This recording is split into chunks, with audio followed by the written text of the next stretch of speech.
Velkommen til doktor Madeleine Brovold, førsteamanuensis i norsk ved Oslo Met, Storbyuniversitetet.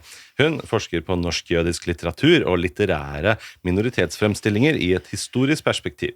Hun har doktorgrad i nordisk litteratur fra Universitetet i Oslo med avhandlingen Jødiske motiver i norsk litteratur ca. 1800 til 1970, og har tidligere skrevet masteroppgave om de aller første jødiske skikkelsene i norsk dramatikk. I forskningen sin har hun blant annet gått grundig inn i Henrik Wergelands fascinerende og komplekse forhold til jødene, fra den antisemittiske farsen Moses i Tønnen, som han skrev som 17-åring, til hans senere rolle som en av Norges aller fremste forkjempere for jødene og opphevelsen av jødeparagrafen. Hun har vist hvordan både antisemittisme og filosemittisme kan ha felles røtter i forestillingen om jøder som fundamentalt annerledes. Velkommen til deg, doktor Madeleine Brovold. Tusen takk. Hyggelig å ha deg i studio. Tusen takk for hyggelig invitasjon. Du har forsket veldig mye på, når startet du med å interessere deg for det jødiske? Kan du huske det? Som jeg nevnte for deg før vi startet, så har jeg blitt stilt det spørsmålet ganske mange ganger, og sånn jeg husker det i hvert fall, så startet det var i 2012 eller 2013. Jeg var student på Universitetet i Oslo og tok et historieemne. For jeg studerte nordisk og historie. Tok et historieemne som het noe sånt som Norge, et lite land i verdenskrigen, som var et samarbeidsprosjekt mellom Universitetet i Oslo og Holocaust-senteret. Og da var det et knippe forskere fra Holocaust-senteret som foreleste over, det var egentlig, sånn jeg husker det, så handlet det egentlig mest om det norske holocaust, så litt også en bredere norsk krigshistorie, men særlig holocaust da. Og det var på en måte en veldig sånn, det gjorde så inntrykk på meg det emnet, for at det var første gang jeg egentlig innså at det hadde vært et norsk holocaust, at det var flere hundre norske jøder som også ble drept. Sånn at det satte liksom en skikkelig støkk i meg da. Og så gikk det jo et år eller noe sånt, så begynte jeg å tenke på å skrive masteroppgave, og så det jo litt tilfeldigheter, ikke sant? Så jeg var jo litt sånn i tvil om hva jeg skulle skrive om og sånn, og så snakket jeg med Ståle Dingstad, som jeg hadde han også professor i nordisk litteratur, og han jobbet da sammen med noen andre fagpersoner på nordisk litteratur med en NFR, Norsk Forskningsråd, søknad om å få penger til et prosjekt om nasjonale minoriteter i norsk litteraturhistorie. Så da tenkte og jeg kjente Ståle ganske godt etter å ha hatt han i mange emner og sånn, og synes at han drev med veldig mange spennende ting. Snakket litt med han og begynte å lese meg litt opp, og fant da raskt veien tilbake på en måte da, til på en måte, de norske jødene, eller sånn at jeg tror det var sånn det startet, egentlig, selv om jeg jo alltid har vært veldig sånn historieinteressert da. Tror du vi lærer for lite om jødisk historie, på en måte holocaust i Norge på grunnskolen og sånn, siden 2012 og sånn, da var jo du ganske voksen allerede, og det var på en måte nytt for deg. Betyr det at vi ikke har nok om det i grunnskole og ungdomsskole, sånn at siden det var omtrent helt nyttig? På det tidspunktet så var nok det sant, som du sier, at det var nå jo ikke jeg historiker, og det jo særlig historiefaget da, denne type holocaust-historien faller innunder, men mitt inntrykk at det var tilfellet da, men at det har skjedd innmari mye de siste cirka 15 årene, og det har jo egentlig å gjøre med at fokuset på det norske holocaust, det kom ganske sent også innenfor forskningen, og så tar det på sin side en tid før det på en måte når skolen på mange måter da. Sånn at det har skjedd utrolig mye på de siste 15 årene omtrent. Så i dag vil jeg tro at det ganske annerledes i grunnskolen. Og i videregående skole, ikke minst. Men da jeg gikk, så var det i hvert fall litt fokus på det. Hva med deg? Husker du Ikke så mye, faktisk. Jeg husker litt. Men jeg også mener at det burde jo vært veldig mye mer, egentlig. Og i hvert fall en dag i dag så er det jo mange som virker som ikke vet om dette her, og ikke vet hva som skjedde i Norge, og deportasjonen til Auschwitz med DS Donau og sånt. Så jeg synes jo det burde vært mer. Men kan du huske, var du med på disse hvite bussene og sånn, som reiste ned dit? Dessverre var jeg ikke det, og det var utrolig kjipt. Du vet sånn hvordan man lager liksom, historier om sitt eget liv. Så min historie er at jeg hadde mange venner som var 1 år eldre enn meg. Jeg er født i 91, så jeg hadde mange venner som var født i 90. Og de fikk alltid dra på sånne utenlandsturer og med hvite busser og sånn. Så var det alltid sånn, dette er siste året vi gjør det. Så da det kom til min klasse, så var det slutt på Danmarksturene og de hvite bussene, som jo var en viktigere ting, åpenbart. Da. Men det var i hvert fall sånn jeg husker det, så dessverre. Så men jeg reiste jo da faktisk til Krakow da, rett etter jeg tok dette historieemnet som jeg fortalte deg om. Så jeg reiste, jeg tror det var i romjula da, så jeg hadde akkurat tatt eksamen før jul. Og da tenkte jeg jo at jeg ville til Auschwitz, som da ligger typ en time unna eller noe sånt. Men jeg var fortsatt så berørt av det at jeg orket ikke å dra dit.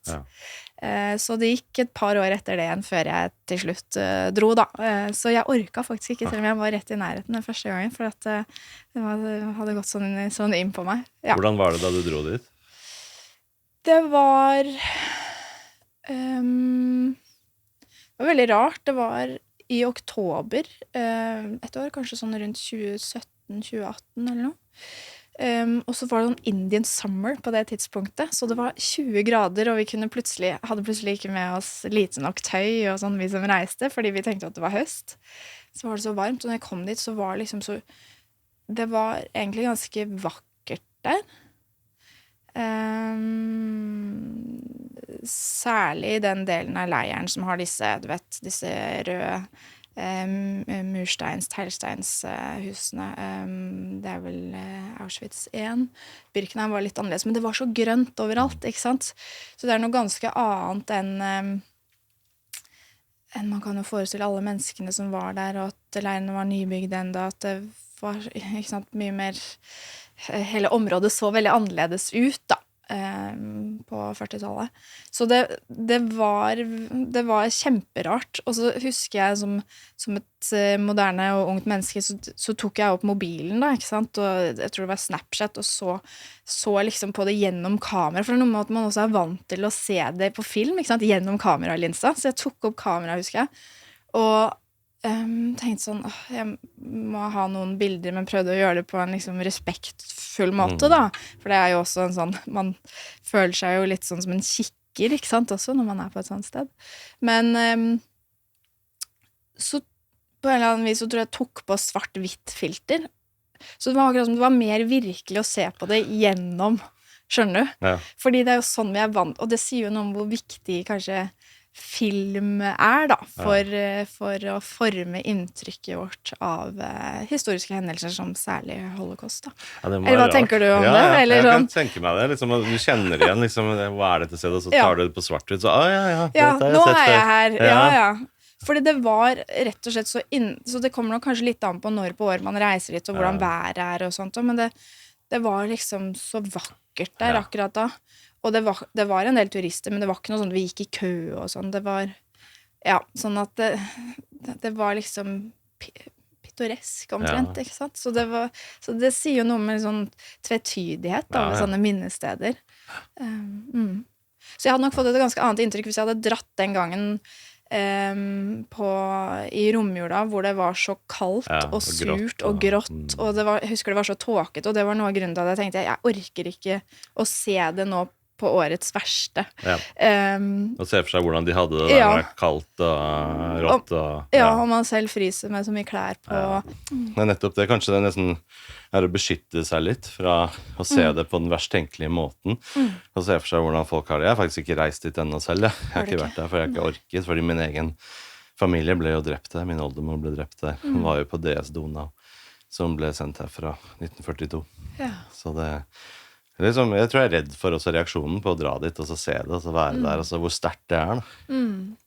Ja, det skjønner jeg godt. Det var jo noe av følelsen jeg hadde, som ikke har den familiehistorien på en måte, så for deg må jo det være...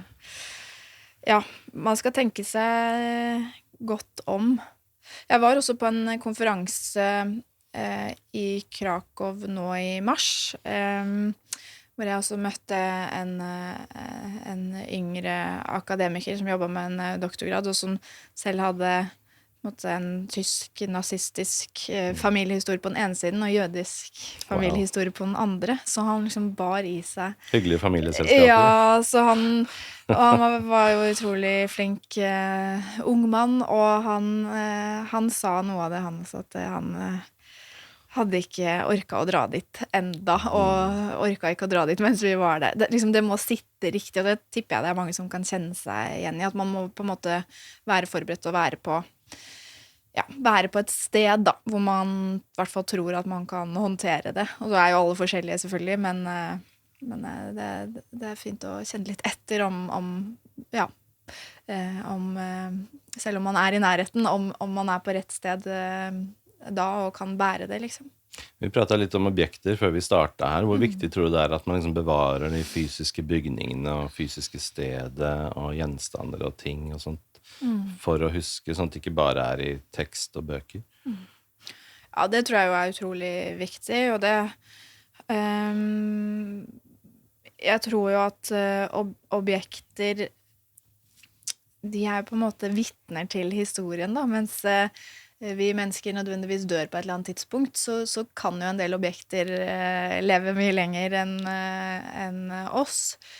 Og jeg tror at for mange så skjer det på en måte noe affektivt, noe følelsesmessig, en sånn følelse av, det nærmest vi kan jo reise i tid på en måte da, å være i nærheten av sånne historiske objekter, så det tror jeg kjempeviktig. Og det viser jo også mange utstillinger som på disse 2 jødiske museumene vi har her i landet for eksempel, og Holocaust-senteret, hvordan museene veldig opptatt av å ta vare på objektene, og de har jo enorme arkiver, og de utstiller jo også noen liksom, godbiter fra sine arkiver som kan hjelpe å fortelle noen historier, og jeg tror også det har et enormt sånn didaktisk potensial, eller hva du vil da, for kanskje yngre. Og ha muligheten til å se at at de nesten ikke tror at det mulig på et vis da, at mange av disse tingene faktisk har vært med på å bevittne ulike historiske hendelser. Det blir liksom mer ekte, mer håndfast, bokstavelig talt, ikke sant? Absolutt. Altså, jeg husker på Jødiske museet i Oslo, så jeg tror det ligger en sånn ekte sånn drakt der fra Auschwitz, tror jeg det en sånn ekte, som de hadde på seg. Bare det å liksom ta på den, vite at den her var den fysiske drakten de hadde på seg der og da. Det blir ikke mer ekte enn det. Ja. Nei, det helt sant, og jeg tror at det på mange måter viktig som, hva skal jeg si, både vittner til på en måte overgrepene da, men også viktig i en mer sånn privathistorisk sammenheng, sånn som du nevnte oldemoren din, jeg vet ikke, har du noen ting etter henne? Ja, vi har et brev faktisk, et sånt lite tynt brev som hun skrev, og veldig sånn tynt papir akkurat når politiet kom og hentet henne 26. november, så rakk hun å skrive ned et brev med håndskrift. Så det har vi faktisk, så det veldig sterkt å vite at det fra da, altså hva hun rakk å si da. Og så hun har tatt på det på en måte, og holdt i det, og at det blir det høres ut som litt sånn som jeg også tenker på objekter, at det blir en slags sånn portal hvor du kan være litt nær henne, så det I hvert fall noe av det nærmeste vi kommer. Og det ser man jo også at det veldig viktig med en del objekter også som blitt bevart fra på en måte hverdagslige objekter da. Sånn, jeg jobbet litt med noe såkalt andre- og tredje generasjons litteratur, ikke sant? Så jeg skrev da en artikkel som jeg sendte deg, og hvor jeg har jobbet med Monica Chango sin bok Fortielser, min jødiske familiehistorie fra 2017, og mens jeg jobbet med den, så, så ble jeg opptatt av hvordan hun skriver om noen ting hun har arvet etter sin farfar, som også aldri kom tilbake da, etter han ble sendt i tvangsarbeid. For den familien bodde i Budapest, og og så viser det seg gjennom den boka at det litt uklart da, om han faktisk overlevde, kanskje, men ikke kom tilbake til familien. Eller om han gikk under og ble drept eller døde av tvangsarbeidet. Men i hvert fall så har hun da arvet et sigarettetui da, med en sigarett som skal være fra 1942, fra siste gang farmoren hennes så farfaren, for eksempel. Og hun beskriver en sånn scene i den boka da, hvordan hun sitter og holder på det etui, og hvordan hun flere ganger har tatt ut den sigaretten og lukta på den, og har lyst til å røyke den selv om hun ikke røyker.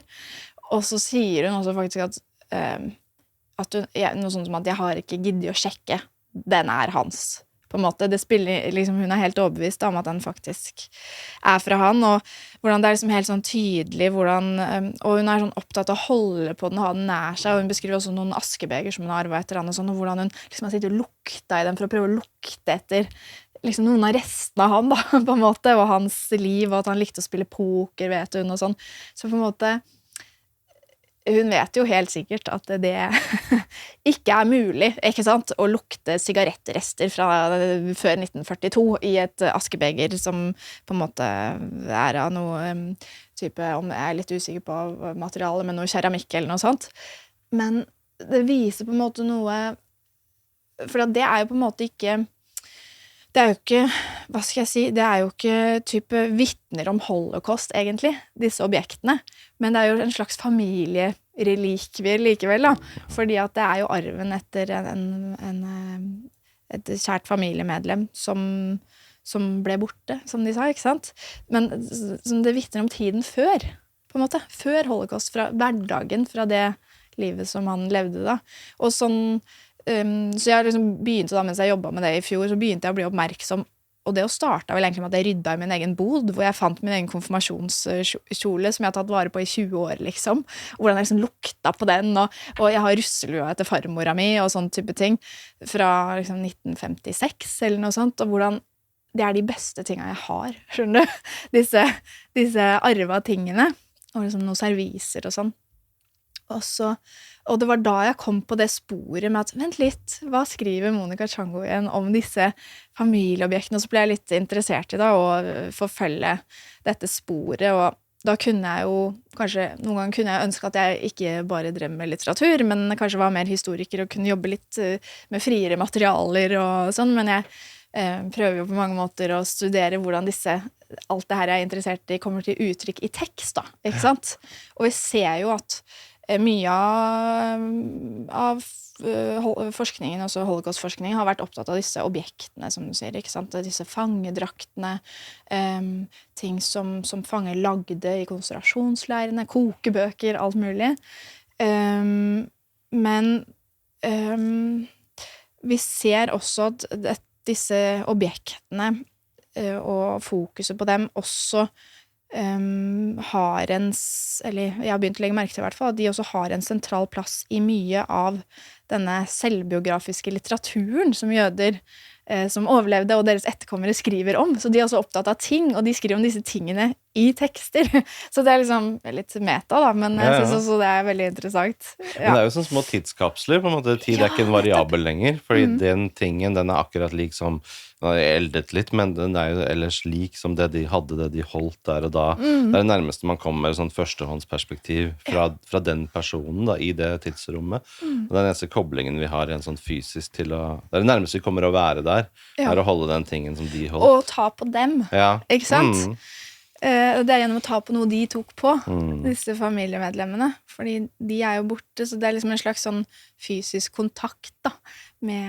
Også det å oppleve det samme som de opplevde. For eksempel hvis du har en klokke da, fra da, som fortsatt fungerer, og så ta den på armen og så se at den tikker akkurat sånn som den tikket for den personen, at det liksom, da du der. Ja, de har hørt den samme lyden, kjent den samme følelsen, og det liksom, det sånn noe av det som jeg synes utrolig spennende da, med på en måte, med historie og med både de Og spesifikt altså med altså, hva skal jeg si, med jødisk historie i Norge, da, både de positive sidene og de veldig fæle opplevelsene, men det der å prøve å forstå og komme nærere og liksom ja, forstå er det vel, og heldigvis så er det en del ting som jeg og vi ikke kan forstå, på en måte. Men samtidig så er det jo en sånn nysgjerrighet der, da. Ja. Før vi kommer inn på liksom arbeidet ditt, sånn, bare tenk på sånn, har det vært tungt å jobbe med jødiske studier, kan du si, om dette? For det er jo veldig mye tunge greier i jødisk historie. Har det gått inn på det, liksom? Har det liksom blitt liksom trist av å jobbe med dette her? Ja, det har jeg. Som jeg sa, så jeg gråt hele tiden det der første semesteret jeg lærte om det, men også da halvannet år eller noe senere jeg begynte å jobbe med den masteroppgaven, det var sommeren 2015. Da var jeg vel 24 år gammel eller noe sånt, og skulle sette meg inn i det her, og da vi kommer jo kanskje tilbake til det, men da jobbet jeg med norsk dramatikk fra tidlig 1800-tall, men jeg prøvde jo også å sette meg inn i hele fra det tidspunktet og fram til i dag, på en måte, så jeg satte meg jo inn i alt norsk og jødisk i kombinasjon var av interesse, da. Så jeg hørte på masse intervjuer med Samuel Steinmann, og så masse dokumentarer, og da det var en tung periode. Jeg synes det var skikkelig tungt da. Og så ble det jo sikkert også forsterket da, at når man jobber med sånne større skriftlige arbeider, så er man jo ofte mye alene, og om man så oppsøker noen fellesskap og lesesaler og sånn, så skjer jo det meste opp i ens eget hode, på en måte, og det er litt ensomt arbeid. Og da i tillegg det tunge temaet, så det var jeg synes det var skikkelig tøft i perioder, så det gikk ordentlig inn på meg. Men så på et eller annet tidspunkt så var jeg på en måte litt metta, sånn at jeg klarte å jeg vet ikke, det snudde på et vis da, og at jeg vet ikke, det er jo vanskelig å si hva det var, men på en måte hadde lest så mye fælt, synes jeg, at det var på en måte ikke noe som overrasket meg lenger, og det gjør jo fortsatt enormt inntrykk, men jeg sluttet å gå sånn helt til kjelleren av det, på en måte. Og det tror jeg var viktig, for ellers så kunne jeg nok ikke ha fortsatt med det. Nei. Ja, det går jo ikke da, hvis jeg hele tiden skal sitte i den kjelleren. Ja.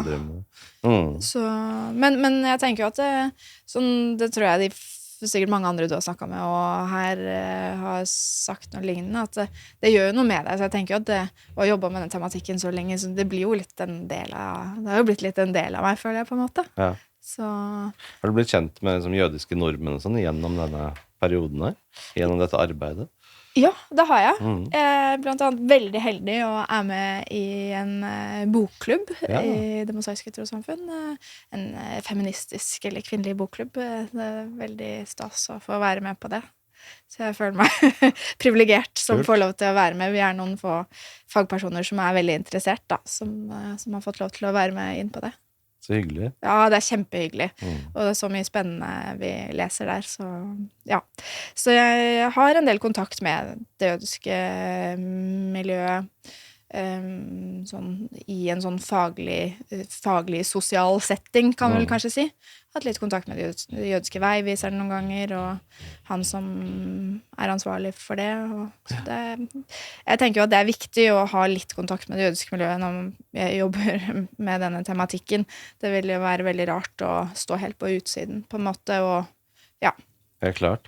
La oss komme inn på Henrik Wergeland. Han er jo en fascinerende fyr, og arbeidet hans og hva han gjorde. Skulle liksom starte med bare sånn, hvem var egentlig han? Hvem var Henrik Wergeland? Henrik Wergeland, han var jo en ganske spesiell type. Var vel født 1808, hvis jeg ikke husker feil. Døde veldig ung i 1845. Jeg er bare 37 år gammel nå. Ja. Det er bare sånn, det blir sånn, hvordan Jeg er, klarte du å gjøre? jeg er 35 nå. Jeg synes han blir yngre og yngre for hvert år. Hvordan Er det ikke klarte han å sånn? gjøre alt det der på bare Ja. så kort tid? Men nå, det skal sies at jeg er ikke noe Wergelandsekspert. Jeg må Nei, bare nei, nevne ikke det, jeg. fordi jeg har venner som er, og kollegaer som er Ja, ja. Wergelandseksperter, så jeg vil Det er bare ha greit nok. sagt det.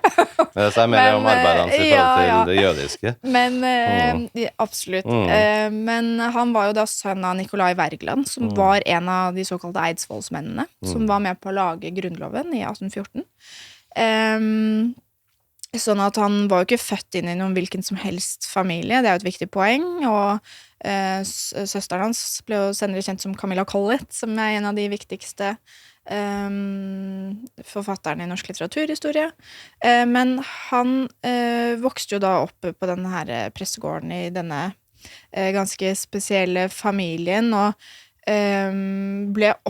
jeg har inntrykk av at han ble oppdratt på en veldig spesiell måte, at faren Nicolai Wergeland anså sønnen som litt av en begavelse, da. Jeg har blant annet sett at han laget en egen sånn oppdragelsesbok, Henrikopedi. Ja, jeg så det. Ja. Etter mønster fra Rousseau er det vel, ikke sant? Så det var jo det var jo ikke en hvilken som helst norsk familie han var oppvokst i, på en måte. Det tenker jeg er et viktig poeng. Ja. Så han begynte å skrive som veldig, veldig ung, debuterte som 13-åring, tror jeg det var, i Morgenbladet med fetteren sin, hvor de skrev en sånn spenningsfortelling, og ja. Så han var skrivende og produserte vanvittig mye, og det er jo litt varierende kvalitet, kan man kanskje si, men jevnt over så er det jo fra et vanlig menneske som meg selv, så er det jo, og som oss, så er det jo utrolig imponerende hva han Ja, fikk til, absolutt. Så, men han begynte faktisk å skrive om det her, dette en jødisk tematikk, eller jødiske motiver, da. Det jødiske, som jeg liker å kalle det, som liksom favner bredt. Omkring midten av 1820-tallet. Ja, for han var ikke så veldig sånn glad i jøder i starten. Først så heldte det vel heller mot antisemittiske forestillinger og Moses i tønnen og alt mulig sånt. Ja. Var det en arv, tror du, fra faren hans som var med på denne jødeparagrafen, og liksom at det var vanlig i den tiden, at man hadde sånne forestillinger om jøder og stereotyper og sånt noe? Ja, det kan tidligere forskning peker gjerne på det, i hvert fall, at det er en arv fra faren. Og det var nok også mye av det ganske gjengse forestillinger. Samtidig, jeg har ikke sett så mye på det, men samtidig så det finnes jo faktisk oversikter over type biblioteksboklån han har gjort, og sånn, så vi kan jo også spore en del av hva han har lest, da, uten at jeg kan så mye om det. Men jeg har også sett spekulasjoner om at han kan ha vært inspirert av Ludvig Holberg, den store norske, danske dikter tidlig på 1700-tallet, som skrev en rekke komedier hvor det opptrådte sånne jødiske karakterer som snakket sånn gebrokkent dansk-tysk og som kan ligne litt på disse karakterene som Wergeland skriver om da, på 1820-tallet. Riktig. Fordi, men også hva er det som skjer der? For jeg prøvde å sette meg litt inn i det. Fordi han har denne forestillingen, men så plutselig så snur dette her etter han reiser til Paris i 1831, så møter han 2 marokkanske jøder der, og plutselig så bare er han helt motsatt. Ja, ikke sant? Det er jo litt det store spørsmålet, da. Men han er jo da veldig ung, ikke sant, på 1820-tallet. Han er sånn 16-17 år gammel maks når han skriver de her antisemittiske det er et drama, og så er det et sånt lite slags vers da, som han skriver. Og så på dødsleiet i 1845 så skriver han på dødsleiet en sånn litt sånn selvbiografisk type sakprosabok som har en veldig lang titel, men som vi kan si for kort, Hasselnøtter. Ja. Så det er sånne korte liksom reflekterende tekster over eget liv og saker og ting han har opplevd, og hva han tenker der han ligger i livets siste fase og så videre. Og der skriver han da en tekst som heter De egentlige opphavsmenn, som er den til hva den heter nøyaktig, da, noe sånn, de egentlig opphavsmenn til forslaget om jødenes emansipasjon, eller noe sånt. Og der skildrer han da en episode fra 1831, da han var på reise i Paris, hvor han da skal ha møtt 2 marokkanske jøder, altså det vi også kan regne med sefardiske jøder da, som han synes da så flotte. Og så, cirka 8 år senere, så kommer han da til å, altså rundt 1839, så kommer han da til å tenke på dem når han da skal røyke en sånn snadde, altså det en slags sånn liten pipesak. Apropos objekter, liksom. Ja, nettopp, det var godt tenkt, nettopp. Så han har egentlig ikke tenkt på dem, sier han siden, men når han da i 1839 tar opp denne snadden, så kommer han på disse 2 marokkanske jødene, som var så majestetiske skikkelser, og så kloke, og som fortalte om hva slags forhold jøder levde under da, i Marokko, og hvordan det var bedre enn hos oss i Norge. Og det da, over denne snadden i 1839, når han kommer på at han bestemmer seg for å fremme forslaget om å oppheve denne såkalte jødeparagrafen da, for Stortinget. Det påstår han da i denne teksten fra 1845 som heter Hasselnøtter. Fordi han endret jo da kurs etter å ha møtt disse marokkanske jødene, men så tenkte jeg også på det jeg leste om det, hadde dette også med å gjøre et slags sånn ungdoms- eller rebell oppgjør mot sin far, som faktisk da var med på å forme denne grunnloven fra 1814, med andre paragrafen om jødeparagrafen, og kanskje også tenkte jeg et oppgjør mot seg selv, fordi han selv skrev mer antisemittiske tekster i ungdommen, at han liksom har dårlig samvittighet for det. Kan man tenke seg at det var noe sånt som drev han også? Ja, sånn vi var inne på, vi har jo mye tekst etter Wergeland, men vi har jo ikke sånn type vi har ikke noe tekstlig bevis som sier noe om noe sånt. Men jeg har jo spekulert litt rundt det selv da, i noe av det jeg har skrevet og sånn, så jeg tenker jo at et moment jo at han studerte teologi mellom 1826 og 1829, hvor han rett og slett kan ha tilegnet seg ny kunnskap da, om både jødedom og kristendom.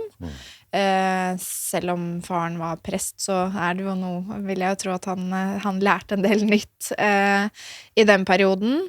Han hadde da denne reisen i 1831, så det den eneste større utenlandsreisen han hadde utenfor Skandinavia, hvor han reiste til England og Frankrike, og inkludert Paris. Og der finnes det også et brev som referert i mye av forskningslitteraturen, hvor han skriver hjem til sin far og sier at han skal besøke en synagoge i Paris da, i juli en gang i 1831. Sånn at jeg tenker at det nok en del på en måte erfaringer han gjør seg, kunnskap han får, primært kanskje da, og at han blir kanskje litt mer voksen i denne perioden og ikke minst da møte med faktiske jøder, ikke sant? Fordi han jo da født i 1808, vi får denne nye grunnloven i 1814, som da forbyr jøder egentlig også å besøke Norge, og det finnes noen brudd med det, særlig i slutten av perioden på 1830- og 1840-tallet, men det liksom lite sannsynlig at han egentlig har truffet noen særlig jøder noen gang da, før denne utenlandsturen i 1831. Han hadde vært i Stockholm også i 1830, hvor han kanskje kan ha truffet noen, men ikke sant, sånn at jeg tror kanskje det mer enn et opprør, at det en større modning, kunnskap, erfaring, møte med faktiske jøder. Det utrolig da, at det bare den menneskeliggjøringen av å møte noe han aldri har møtt før, at bare, oi, du jo menneske som meg og deg, og så det gjør at han liksom switcher helt, hvor mye kraft det i bare at han møter 2 jøder. Ja, og så det jo sånn at han kanskje ikke egentlig endret seg helt heller. Ja, på hvilken måte? Ja, og det jo at jeg tenker at Henrik Wergeland jo egentlig forskningslitteraturen har jo mye oversett disse ungdomsantisemittismen hans på en måte, og vært veldig fokusert på de siste årene i livet hans, hvor han da kjemper veldig hardt for å bli kvitt denne jødeparagrafen som utstenger jøder fra Norge. og det forslaget fremmer han da, som jeg var inne på, i 1839, når han da får denne epiphanien av å røyke snadde. Men i den perioden, og veldig mye av de tekstene han skriver da, så er han jo bykka helt over til at jøder er jo de mest fantastiske menneskene i hele verden som man kan forestille seg, og de er edlere enn de kristne, og så videre. Sånn at her har han dratt på skikkelig, da, for å si det litt folkelig, og er utrolig positiv, da, til jøder, og idealiserer jøder veldig. Så at hvis vi liksom sammenligner da disse ganske antisemittiske stykkene på midten av 1820-tallet, og det han da skriver i de siste årene av livet sitt, på 1840-tallet, så går han jo fra en ytterkant til en annen. Men det er jo litt som den, hva heter den der hesteskoteorien i politikken? Det er litt det samme her, da, sånn at vi kan si at han beveger seg fra antisemittisme til det som i forskningslitteraturen av og til blir omtalt som filosemittisme, hvor man idealiserer det jødiske. Og det er da noen forskere som påstår at denne filosemittismen egentlig har levd parallelt med antisemittismen, men at forskningen da, ikke sant, vi lever jo fortsatt på mange måter i en litt sånn post-holocaust-tid for oss som er opptatt av det jødiske, satt litt på spissen, da. Sånn at det er jo dette antisemittisme-paradigmet eller fokuset på en måte som er styrende for mye av forskningen.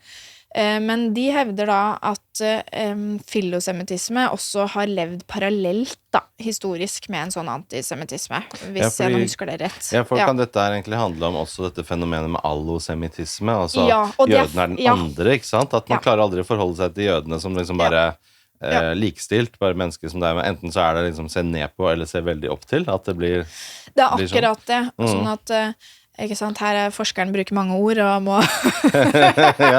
bare forklare det. Endelig er det noen som vil høre meg snakke om mitt favorittema. Det er bra det. Kommer til et riktig sted. Ja, jeg skjønner det, takk.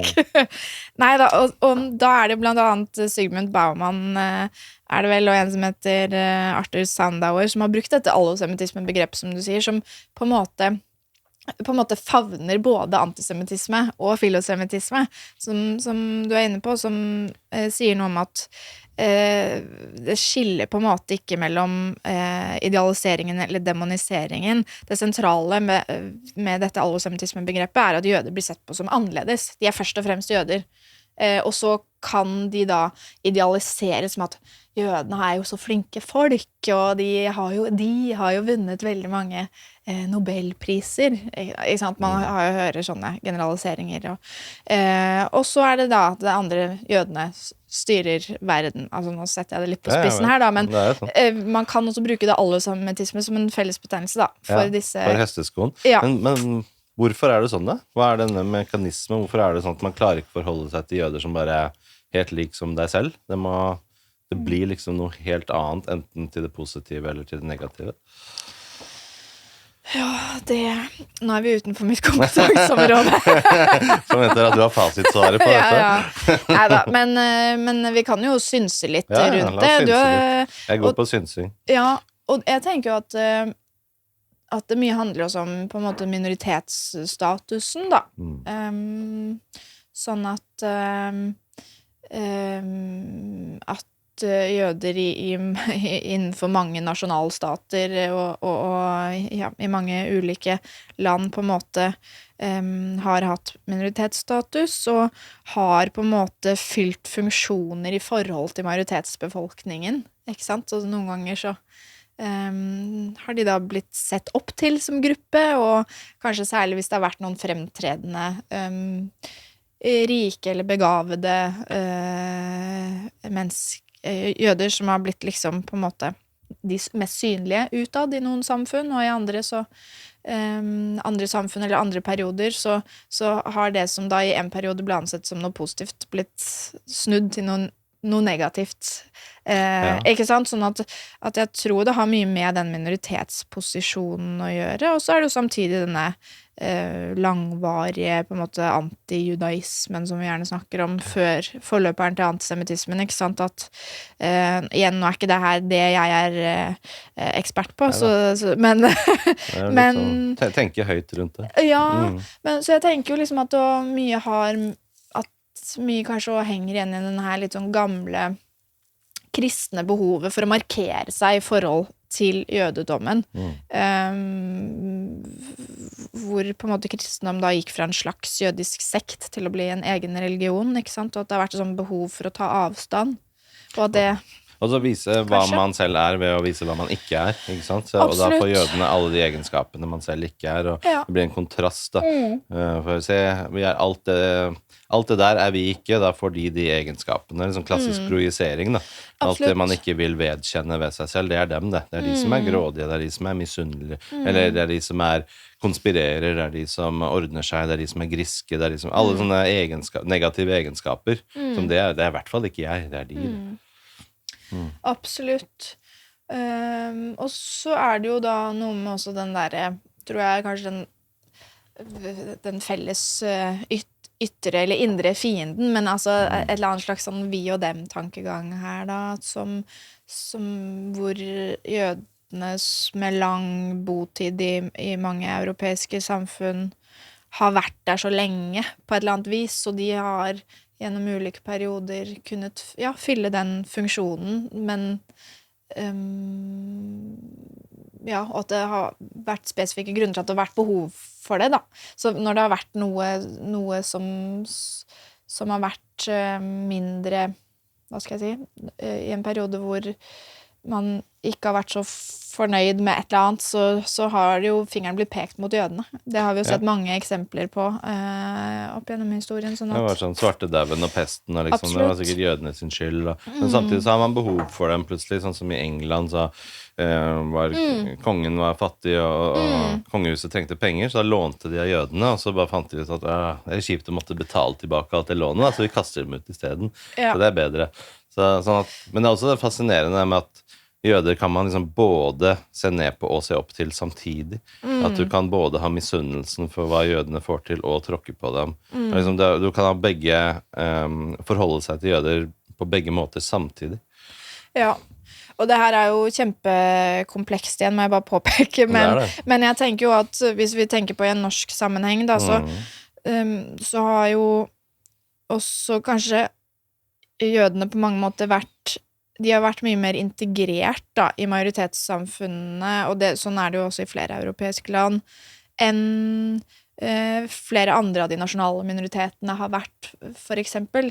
Både Rom og Romani har jo levd litt mer i ytterkantene og utkanten av på en måte majoritetssamfunnet, mens jødene har vært mer prøvd å integrere seg i det og forsvinne inn i det i større grad, ikke nødvendigvis assimileres helt, men ikke sant? Sånn at det har også det har også muliggjort det doble synet ved at man tenker, så disse flinke folk som ikke sant, før krigen hadde så mange av disse fine klesbutikkene, for eksempel i Oslo sentrum, og som i utgangspunktet kanskje mange anså som noe positivt, men så kunne det igjen bli snudd til at bli brukt da, i en sånn antisemittisk propaganda, ikke sant, til at det da, fra det som anses som å være en del av, blir heller en infiltrering av, ikke sant? Sånn at det derre det er så fleksibelt, sånn at jeg tror noe med den her jødiske viljen, holdt jeg på å si, viljen til de norske jødene, til å være en del av det norske samfunnet, det har vært en styrke, men det ble også en brukt mot dem, på en måte. At det blir sånn, de prøver å være som oss, de prøver å kamuflere seg som norske. Uansett hva man gjør, så blir det feil, da. Ja, ikke sant? Men jeg tror mye av det, og på en måte mitt inntrykk er jo at mye av det skrives tilbake til denne veldig sårbare minoritetsstatusen, da. Knyttet sammen med spesifikke måter som norske jøder valgte å leve i Norge på de første 10 årene de var her. Så, ikke sant? Sammenlignet med andre nasjonale minoriteter, så nei, det kjempe trist og fascinerende og ja, vanskelig å forstå på mange måter fra et nåtidig perspektiv, da. Men denne her mer negative tekstene som Wergeland hadde tidligere i karrieren, hvorfor har vi ikke snakket så mye om det i norsk offentlighet? Er det litt sånn ubeleilige fakta? Det glemmer vi, det skjedde ikke. Så vi vil heller fokusere på alt det han gjorde av positivt arbeid.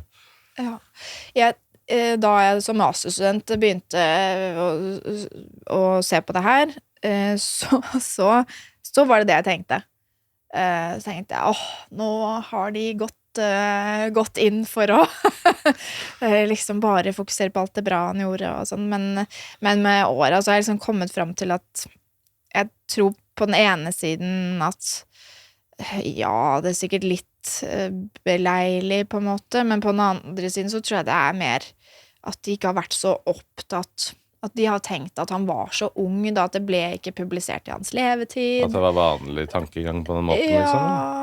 Ja, og kanskje også at hans senere innsats i jødesaken var så innmari mye større og viktigere enn dette ungdomsarbeidet, som det påpekes ofte at det et ungdomsarbeid, da, så det fremheves hvor ung han var. Men et annet poeng, som også viktig, jo at det kan også være at han har hentet både tittel og motiv, altså at det litt uklart hvor mye han har vært inspirert av. Det var 2 andre stykker også fra, det ene var vel dansk, som igjen var oversatt fra tysk. Nå det så lenge siden jeg leste om det her, så jeg husker det ikke helt, men Oscar Mendelssohn skriver om det, hvordan han fant ut da, at det kan godt være at Wergeland på en måte bare har skrevet sin versjon av et tidligere eksisterende stykke, men det har jeg ikke sett mer på de seneste årene, og jeg fant det ikke noe sted da jeg jobbet med det.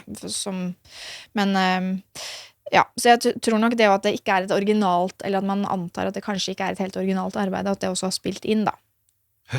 Hvordan kunne den der paragraf nummer 2, jødeparagrafen, i det hele tatt komme inn i loven? Du jo ikke sånn juridisk bakgrunn, men det kan synse litt igjen, liksom. Hvordan kunne det, liksom, var det bare sånn, det var en normal tankegang? Selvfølgelig må vi ha det i loven, vi kan ikke ha noen jøder her, liksom. Hvordan kunne det komme som en del av grunnloven vår? Ja, det har jo Håkon Harket vist veldig godt i sin bok Paragrafen fra 2014. Men det han viser der, igjen, nå det sånn typ 10 år siden jeg leste den da, men hvis jeg ikke husker helt feil, så noe av det han viser der jo,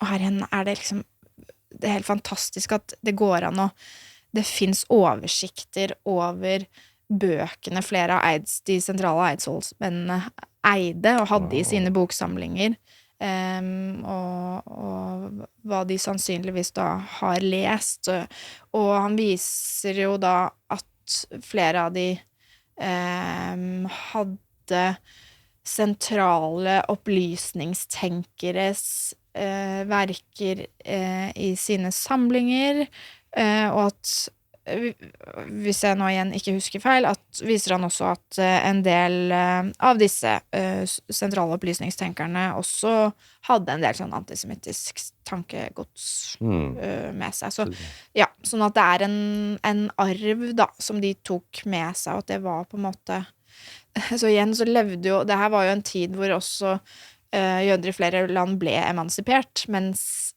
vi i Norge fikk en strengere lovgivning overfor jøder. Men også her, sånn jeg forstår det, så går på en måte emansipasjonen og en sånn antijudaisme går parallelt delvis, da.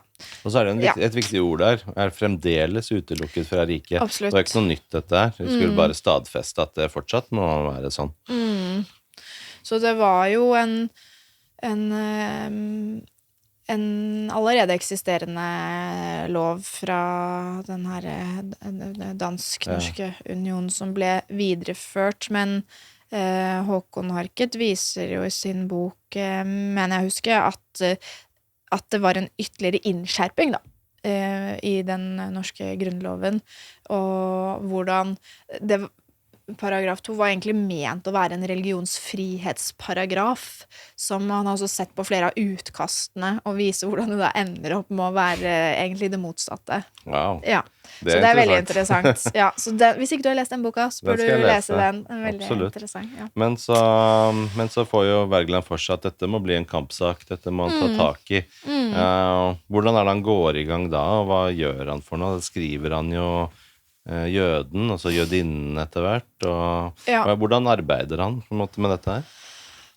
Ja, de lærde strides da, om hvor tidlig han begynner å skrive i noe av dagspressen, men han fremmer i hvert fall forslaget for å oppheve paragrafen først i 1839, og så blir det da besluttet at den skal tas opp på neste storting, og Stortinget samlet seg ikke hvert år på dette tidspunktet, men hvert tredje år, mener jeg husker. Og sånn at jeg mener husker at de da neste gang skulle samles i 1842, så det var første mulighet etter hans forslag da, til å ta opp saken. Og da når de skal i forkant av Stortingets samling i 1842, så skriver han da den her han skriver flere tekster hvor han tematiserer hvorfor jødeparagrafen må oppheves. Og en av de viktigste da, om ikke den viktigste, diktsamlingen Jøden, som da eksplisitt tilegnet Stortinget og denne diskusjonen om paragraf 2, eller om passusen da, som det heter, denne setningen som har med jødenes adgang til riket å gjøre. Og den skal da ha ligget utdelt til denne diktsamlingen på plassene til stortingsmennene. Så han gikk rundt og la den der, eller? Ja, og det vet jeg ikke helt hvordan det har foregått, men så vidt jeg har forstått, så skal den liksom ha vært trykt opp til stortingsmennene, da. Vet man noe om hvordan det ble tatt imot, at den lå der, eller hvordan folk reagerte, eller vet man noe om det? Jeg vet i hvert fall ikke noe særlig om det. Det var så litt sosiale medier, da. Ja, det er rart med det. Ok, så jeg hadde Snap eller noe sånt. Se hva jeg som lå på plassen min. Ja. Nei, så i hvert fall så ligger den da der, og han skriver da tekster i ulike sjangre. Fordi først så hadde han skrevet en som het Innlegg i jødesaken i 1841. Jeg lurer på om det er den pamfletten, for jeg har jobbet mest med disse såkalte skjønnlitterære verkene, altså diktsamlingen Jøden fra 1842, og så kommer man med en oppfølger, kall det gjerne, til den i 1844 som heter Jødinnen. Ja, vi må snakke om de to. Ja, og så da flere, som jeg sier, på en måte det vi i dag vil kalle for sakprosa-tekster, eller i norskfaglig sammenheng i hvert fall, Jødesaken i det norske storting, og Norges konstitusjonshistorie. Så alle de her tekstene utgjør han da liksom mellom 1841 og 1843. I aviser og sånt, eller? Ja, det er bøker og pamfletter. Men skriver han liksom leserinnlegg-type greier? Og så skriver han i tillegg en del leserinnlegg og sånn, absolutt. Så men altså hva skal jeg si, litteraturmiljøet, vi har over lang tid hatt en tendens til å være opptatt av den skjønnlitteraturen, og så har kanskje historikerne i større grad også vært opptatt av disse sakprosa-politiske tekster. Ja, og så det er litt sånn skille der. Ja, så, men det er jo litt i ferd med å endre seg. Ja, for det er nesten litt sånn kunstig skille. Ja, og det kan du si, men det har jo også med på en måte sjangerforståelsen å gjøre, nettopp med at det har vært etablert det vi i dag kan tenke på som et kunstig skille da, mellom skjønnlitteratur og sakprosa, og derigjennom kanskje kan vi si da, også mellom nordisk fag og historiefaget, og hva slags tekster og sjangere man har vært opptatt av. Mens sjangerblanding har det jo alltid vært, men i hvert fall så har også sakprosaen fått en mer sentral posisjon også innenfor litteraturfaget. Også internasjonalt, men også i Norge de siste kanskje 20-30 årene i hvert fall da, eller sånn sakte. Sånn at vi er ikke like opptatt av det skillet lenger, og innser kanskje at, som du sier, at det et litt kunstig skille da, og at ikke sant, hvor går grensen mellom en selvbiografisk roman og en memoar eller en selvbiografi hvor noen liksom forteller sin egen historie, men det jo en veldig subjektiv sannhet, ikke sant? Ja, sånn at jeg tenker at det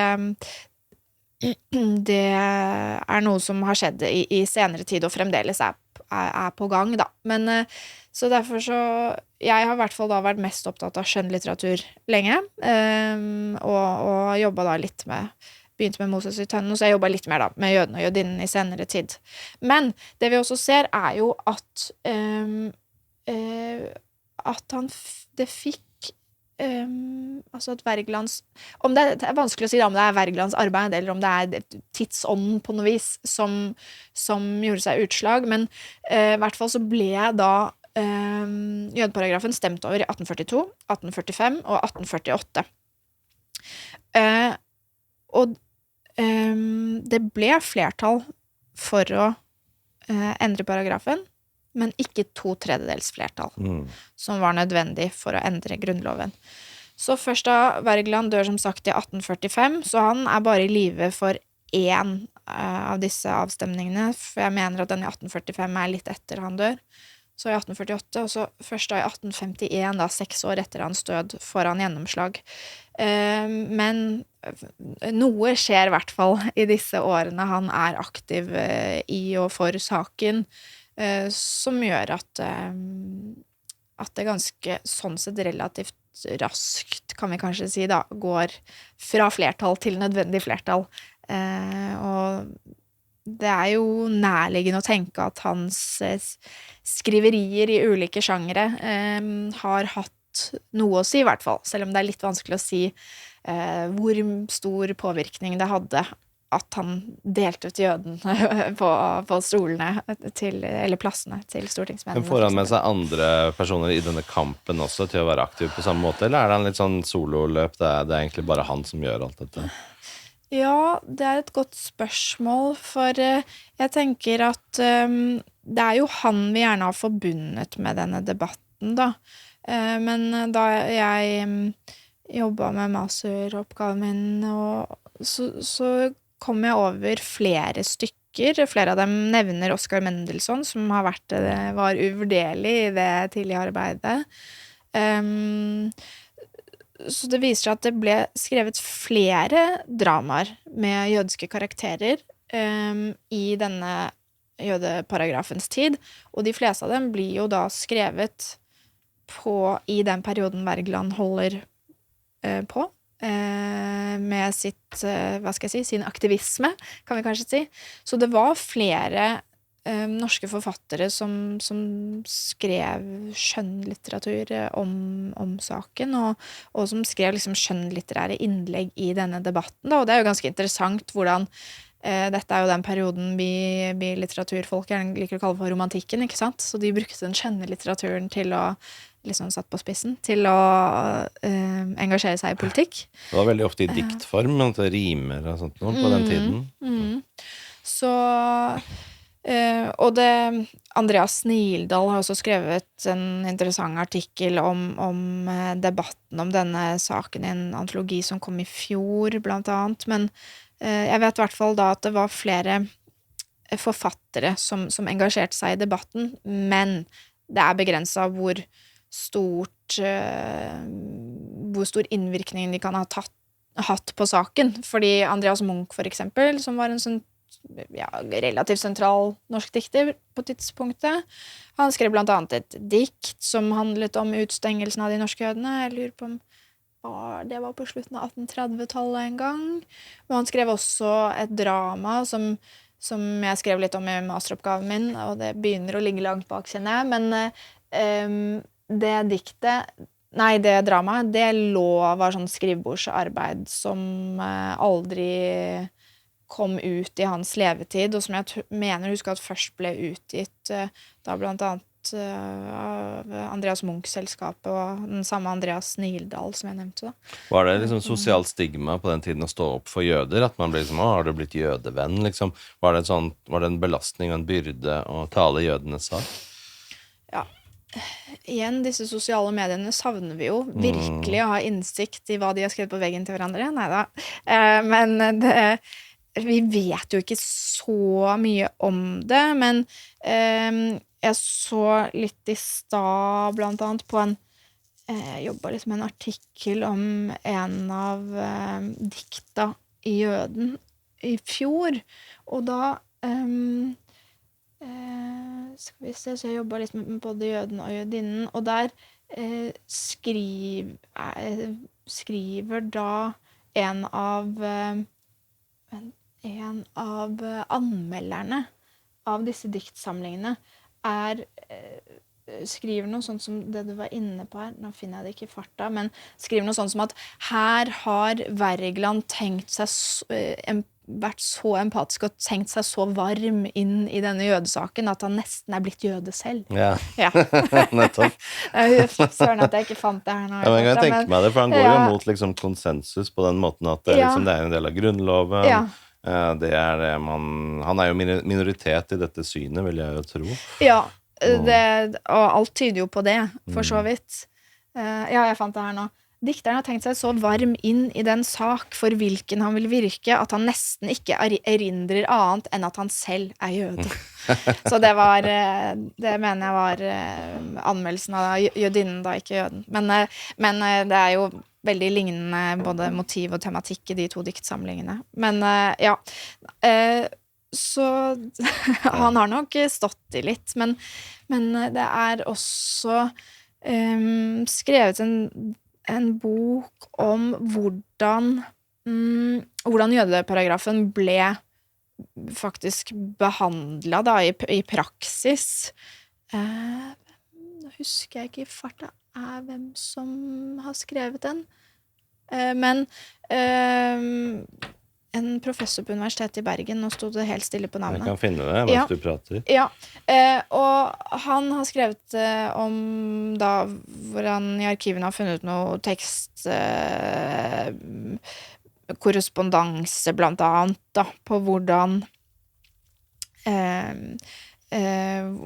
noen har søkt såkalt leidebrev, da, tillatelse til å komme inn i Norge for noen jøder, og hvordan noen da har fått innreisetillatelse, blant annet, jeg tror det var et par tilfeller nå, hvor det var økonomisk fordelaktig for noen nordmenn, blant annet, ikke sant?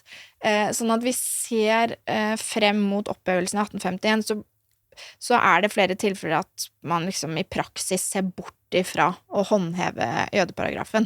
Sånn at det litt vanskelig å si, jeg tenker at opinionen snur på et tidspunkt her, men det litt uklart når det skjer.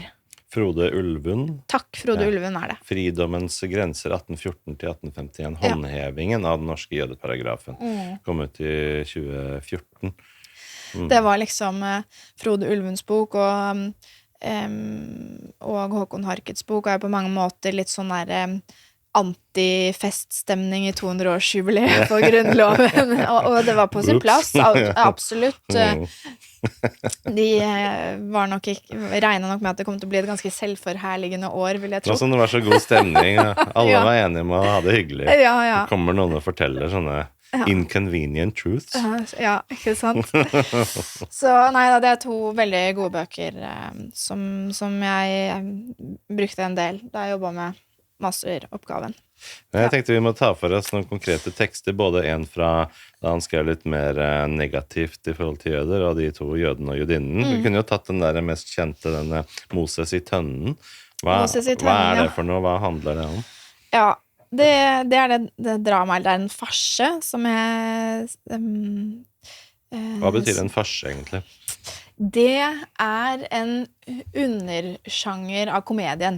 Så det er en slags komediesjanger, da. Og farsen kjennetegnes av at den blant annet den hadde ganske lav status, og at den ofte har et litt Litt sånn folkelig. Folkelig komedievariant, for det finnes en mer sånn en mindre folkelig, mer opphøyd variant av komedien nå, som heter Lystspillet. Ikke sant? Så det her er den mest folkelige varianten, og som har ganske usannsynlig handling, eller plott, intrige, ja.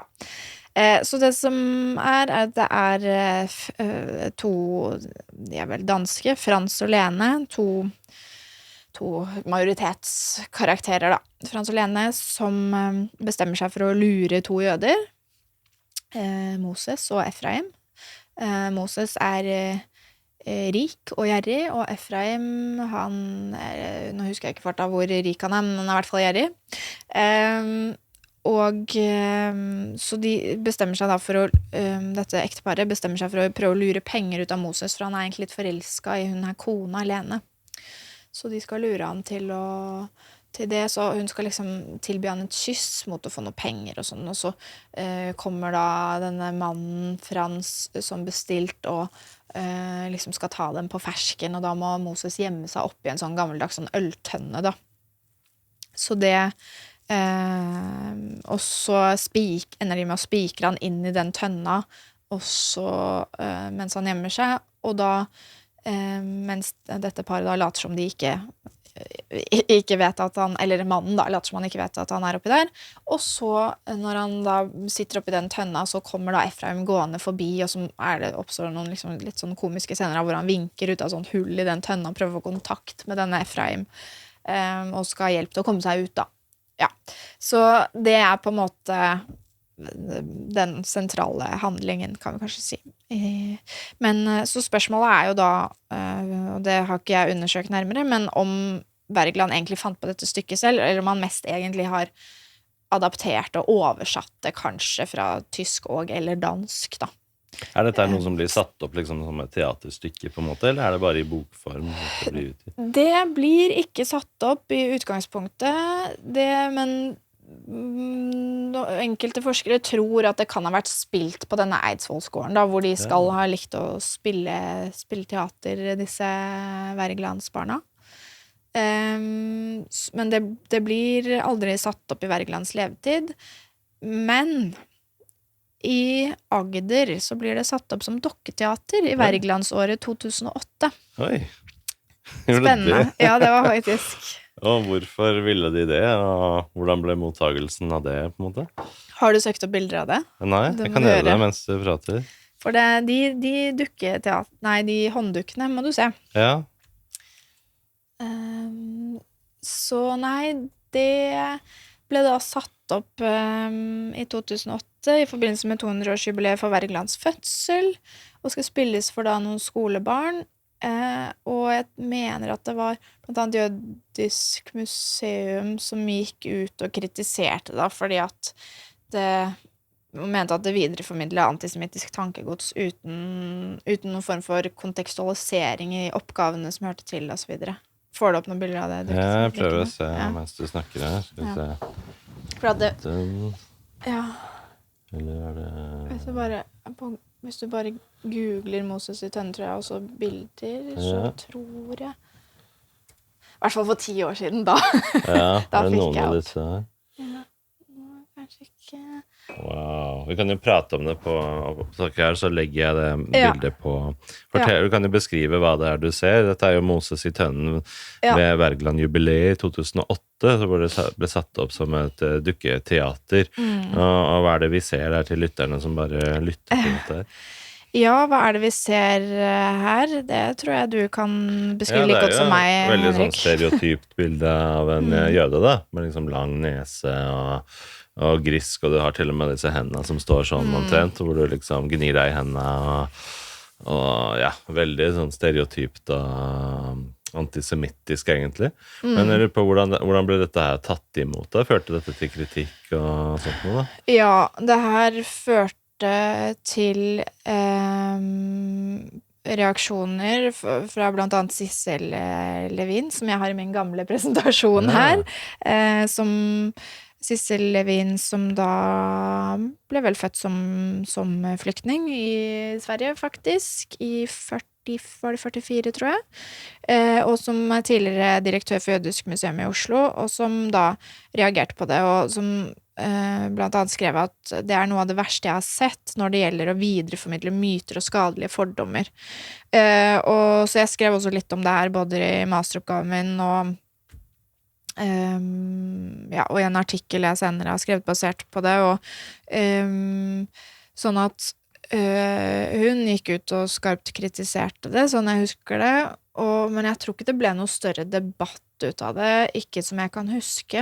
Var det sånn at de tok det ned, liksom, at de ikke skulle holde dukketeateret lenger på en måte, at det liksom ble stoppet? Det tror jeg ikke, men det ble i hvert fall et par innlegg om det, tror jeg. Og var det på en måte liksom rettet mot barn? Var det sånn barneteater? Jeg mener å huske at det var rettet mot skoleelever. Ja. Og jeg mener også å huske, det er vel Sissel Levin da, som skriver det, at noe av det mest problematiske er ikke at de setter det opp, men at disse oppgavene som skoleelevene skulle kunne bruke med ikke kontekstualisere på noe vis, da, ikke at det gjør det nesten på en måte verre, for at mye kunne jo vært det kunne ha vært formildende. Ja, hvis du hadde liksom forklart at sånn her hadde man fordommer om jøder på den tiden, og det er derfor vi viser det på den måten, og det er ikke sånn at vi beholder de fordommene nå, men dette er for å vise den tiden, så hadde man sånne overbevisninger, og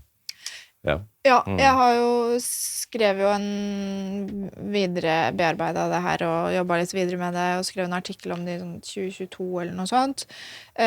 Og der argumenterer jeg faktisk for at Henrik Wergeland egentlig er det er mulig at det er litt kontroversielt da, men jeg tenker at egentlig Moses i tønnen kunne kanskje brukes i skolesammenheng, fordi at Wergeland jo nettopp gjør denne her endringen som vi nå har snakket om ganske lenge, ikke sant? At han endrer synet sitt, og vi er litt usikre på hvorfor, men at det ligger et sånn stort didaktisk potensial da, i og det er et kort drama, det er sånn 16 sider eller noe med masse luft, det er jo ikke sant, satt opp med replikker, sånn at det er faktisk mulig å lese i innenfor skolens rammer, sånn tidsmessig og sånn, og så kunne lese det, og så noe av det senere han skrev, men det krever jo selvfølgelig at læreren har mye kunnskap da, men å diskutere ikke sant, hvordan man kan faktisk endre mening da, fra å på en måte ha disse fordommene, og så at man, som du spurte meg, hvorfor endrer han mening, ikke sant? Og reflektere over disse, og få kunnskap om hva som skjer i mellomtida, og se hva skriver han etterpå, og så kanskje også det å gi elever og bevissthet om og kunnskap om de her allosemittisme, filosemittisme og antisemittisme-begrepene, og vise hvordan det henger sammen, og selv om det jo er spesifikt for majoriteters forhold til og syn på jøder, så tenker jeg jo at det kanskje kan ha noe overføringsverdi til en mer sånn generell rasisme og minoriseringsdebatt også, og det å vise liksom hvordan en av de fremste norske forfatterne vi har da, også har liksom svin på skogen, for å si det sånn. Ja, det er litt sånn det kan skje den beste på en måte, at selv Wergeland kan gå i den fella og ha sånne fordommer og overbevisninger om jøder, hvis man ikke er bevisst på det og ikke kan historien sette seg inn i dette her og bare gå rett på limpinnen på en måte, og så hva bevisstgjøring gjør, menneskeliggjøring, ved at han nettopp møter disse to jødene da, og ser at dette er ikke bare forestillinger og abstraksjoner, dette er ekte mennesker som deg og meg, og så ser jeg den der transformasjonen. Så det tror jeg er en god idé, det du sier der. Altså, nettopp med Wergeland, da, for en av våre største, at selv han kan ha sånne forestillinger. Og det jo på mange måter det vi opptatt av i samfunnet vårt også, at gjennom, uten sammenligning for øvrig da, men at vi tenker for eksempel at fengsel skal ha en rehabiliterende funksjon, og sånn, og den der troen på at folk kan forandre seg da, jo på mange måter det samfunnet vårt basert på da. Absolutt. Så det å liksom, men jeg tror nok det kanskje litt berøringsangst for sånt, men jeg tenker at egentlig så det så ligger det et potensial her da. Det jo bare hvordan man presenterer det. Hvis man setter det opp som, se her, nå skal vi lære av Wergeland hvordan jøder egentlig og så setter man opp det. Det noe annet enn å si, se her, selv Wergeland kan gjøre feil, og hvordan han lærte, og hvordan han forandret seg gjennom livet. Det to helt forskjellige ting. Ja. Så, og det finnes det jo også noe teori, det begynner å bli gammelt nå, det mulig det finnes noe nyere også, men det en litteraturviter som heter Mark Gelliber, som hvis jeg husker rett så han amerikaner, som skrev på slutten av 70- og begynnelsen av 80-tallet litt om det som heter som man kaller for litterær antisemitisme da, som man sier inne på det her og mener at faktisk noe av den viktigste oppgaven til litteraturvitenskapen å vise hvordan antisemittisme fungerer i tekst, hvordan det kommer til uttrykk i tekst, hvordan antisemittisk argumentasjon bygges opp, og at vi liksom kan, som litteraturforskere skal kunne avdekke det i tekst, og at det også viktig at vi lærer det til elever og studenter på en måte å lese når det antisemittisme i en tekst, og finnes det på en måte motkrefter eller motstemmer mot antisemittisme. At det forskjell på antisemme uttrykt i tekst og antisemittiske tekster. Ikke sant? Fordi at noe kan snike seg inn der, ikke sant? Ubevisst. Og for eksempel det ville være helt umulig å skrive både romaner og type mer sakprosa om holocaust og med en nazistisk komponent hvis ikke det var lov å ha antisemittisme uttrykt. Men så det viktig at det kommer også en motstemme inn, liksom noe av poenget hans da. Og hvis ikke den motstemmen der, da det litterær antisemittisme. Men når det finnes, så kan det også det å jobbe på en måte med å finne sånne motstemmer og det å kontekstualisere på rett måte i undervisningssammenheng og i ulike sånn formidlingssammenhenger, det kan også være en rehumaniserende prosess, sier han da. Noe med å gi jøder i den sammenhengen her liksom menneskeverdet tilbake ved å liksom tilbakevise noe av det her. Så det synes jeg egentlig det veldig liksom, det jo skummelt i våre dager, kanskje så det etter man kan se mye positivt om MeToo og woke og sånn, men det jo veldig mange som ganske redde i dag for å tråkke feil, både for å få konsekvenser, men også for å såre noen kanskje mest da. Jeg tenker det så mye å si med intensjon, jeg tror ikke, jeg ikke noe imot at folk gjør feil, folk kan tråkke feil når som helst uten at de vet, men hvis man har en intensjon om noe bra, noe positivt, noe konstruktivt, noe oppbyggende, så det det som teller. Om man gjør en feil, liksom, det ikke noe å si. Mens hvis intensjonen hvordan kan jeg bygge opp under stereotype fordommer mot det, det noe helt annet, ikke sant? Men hva det han sier da om hvordan man kjenner igjen liksom, mønstre og i antisemittisme i teksten og sånt, hva det han hva det vi kan se liksom, i litteraturen når det sniker seg inn der? Ja, han sier vel på en måte nettopp at, eller noe av det han mest opptatt av, det som jeg sa, at han at det viktig at i den grad fordommer og stereotypier og rett ut på en måte negative uttrykk om jøder, at det viktige å se eller identifisere hvorvidt det har motstemmer i teksten. Ja, at det en balanse der. Ja, sånn at og den motstemmen kan jo være mer og mindre tydelig sikkert, og han vil vel helle mot at det viktig at det en tydelig motstemme på noe vis. Men hvis jeg husker rett, så uttrykker han også at vi kan godt bruke sånn som denne teksten her, Moses i tønnen, som Den har ingen motstemmer. Eller det er kanskje mulig å lese inn noe ironi der, jeg vet ikke.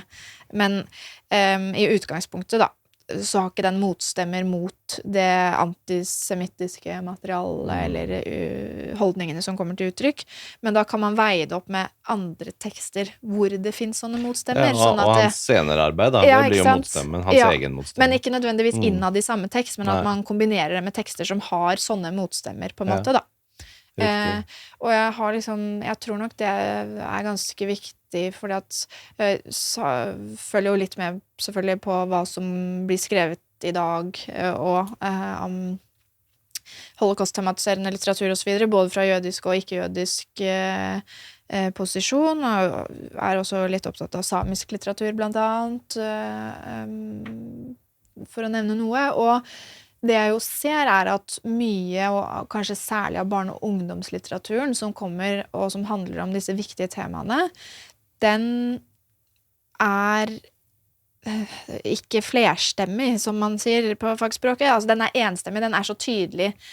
Den forteller leseren hva den skal mene. Holocaust var feil, stakkars, se hva som jødene ble utsatt for. Så på en måte leseren har ikke noe rom til på en måte selv å ta stilling og kjenne etter hva som føles riktig. Og det tror jeg faktisk er litt skummelt i lengden da, fordi det er så, vi snakker jo ofte om at mye av litteraturen, og særlig barne- og ungdomslitteraturen, før hadde så tydelig sånn stemme, og var så moraliserende overfor barn, at de skulle oppdras til å være sånn som vi voksne ville at de skal være. Og det synes jeg jo er noe som preger i veldig stor grad mye av den barne- og ungdomslitteraturen i dag, om disse temaene også. Den ikke engasjerer dem til å liksom tenke selv. Nei, til å, men for det er en slags pekefingerlitteratur. Ja. På en måte, som sier at litt sånn ovenifra ned, at det er litt sånn professoralt, at du står der, sånn skal du mene, sånn skal du mene. Så det er det finnes jo alltid unntak heldigvis da, men det er en generell tendens da, i mye både sakprosa og skjønnlitteratur, og kanskje særlig blir det tydelig i en del skjønnlitterære tekster, fordi skjønnlitteraturen skal jo ofte på en måte problemet med en del av de her skjønnlitterære tekstene er at det fortsatt er sånn at skjønnlitteratur ofte det kan godt være sånn at det skal lære leseren noe, men det skal også være en fiksjonsfortelling som skal gi leseren mulighet til å oppleve, leve seg inn i andre fiksjonsverdener, ikke sant? Og selv om det også er historisk fiksjon, for eksempel, så skal det jo kunne liksom leve seg inn i en annen historisk periode, og engasjere, oppleve nye ting, noe som, men så blir det i stor grad egentlig bare en sånn, egentlig på en måte sakprosa eller faglitteratur da, pakka inn i en sånn fiksjonsramme, men det er veldig tydelig ofte at det har det som studentene liker å kalle et budskap, og det er ikke bare en tematikk da, som vi er ofte opptatt av, det er også et tydelig budskap, og det er litt sånn, det er litt kjedelig da, i lengden, og jeg tror kanskje ikke det er helt bra, eller fordi jeg med barn og unge, altså, jeg jobber jo som sagt på lærerutdanning, og da er vi jo veldig opptatt av at liksom, elevene skal lære kritisk tenking og sånn, og det tenker jeg, det er litteratur med veldig få tomme rom, veldig mye få tolkningsrom, så leseren blir ikke utfordret til å tenke selv. Ja, for det er nesten sånn siste setning i historien og moralen er nettopp. Ok, men da har jeg lært. Ja, ikke sant? Så det er egentlig bare den setningen som mangler. På en måte. Du kunne godt skrevet den. Så det er liksom litt synd da. Så derfor så har jeg mer troa på kanskje å tørre å bevege seg inn på sånne type og bruke eldre litteratur, også den litteraturen som som liksom river litt i mage og hjerte, og vi får litt klump av det, og jeg sier ikke at jeg ikke kvier meg selv heller ofte, men det å tørre det litt, og som du sier da, være tydelig på at her kommer jeg inn med et godt, en god intensjon.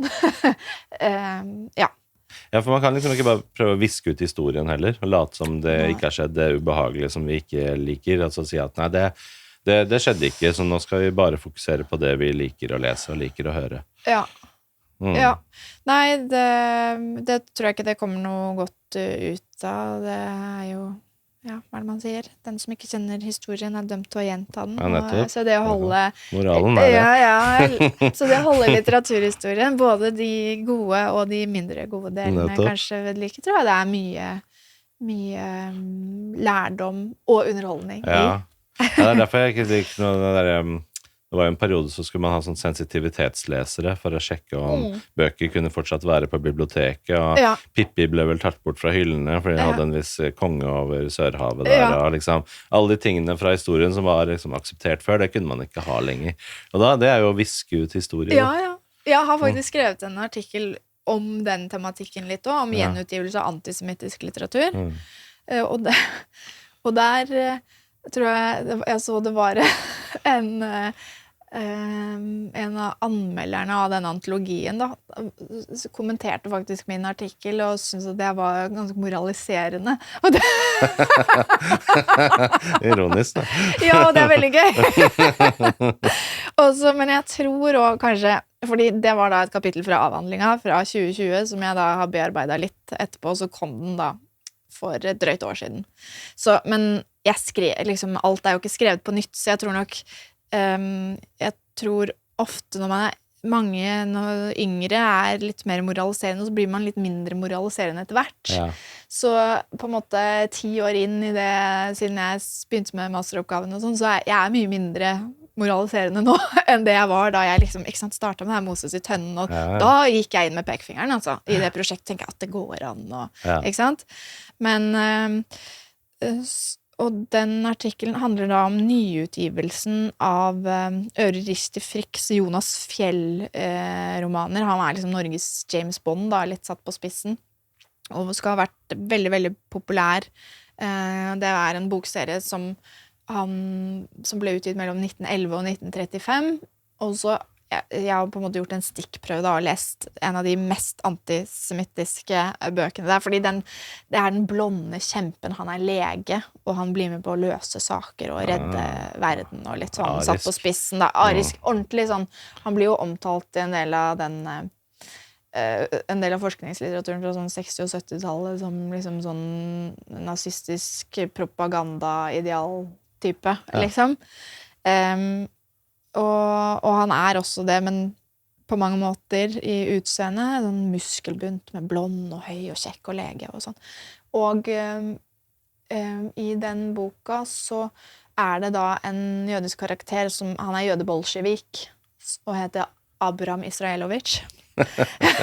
Selvfølgelig. Ja, og så det da faktisk Cappelen Dam i, var det sent 2010-tall, 2016-2017 der omkring, utga noen av de bøkene som nyinnleste lydbøker, og et mindre kjent, sånn lite forlag som ga ut disse bøkene som e-bøker, disse Jonas Fjell-bøkene.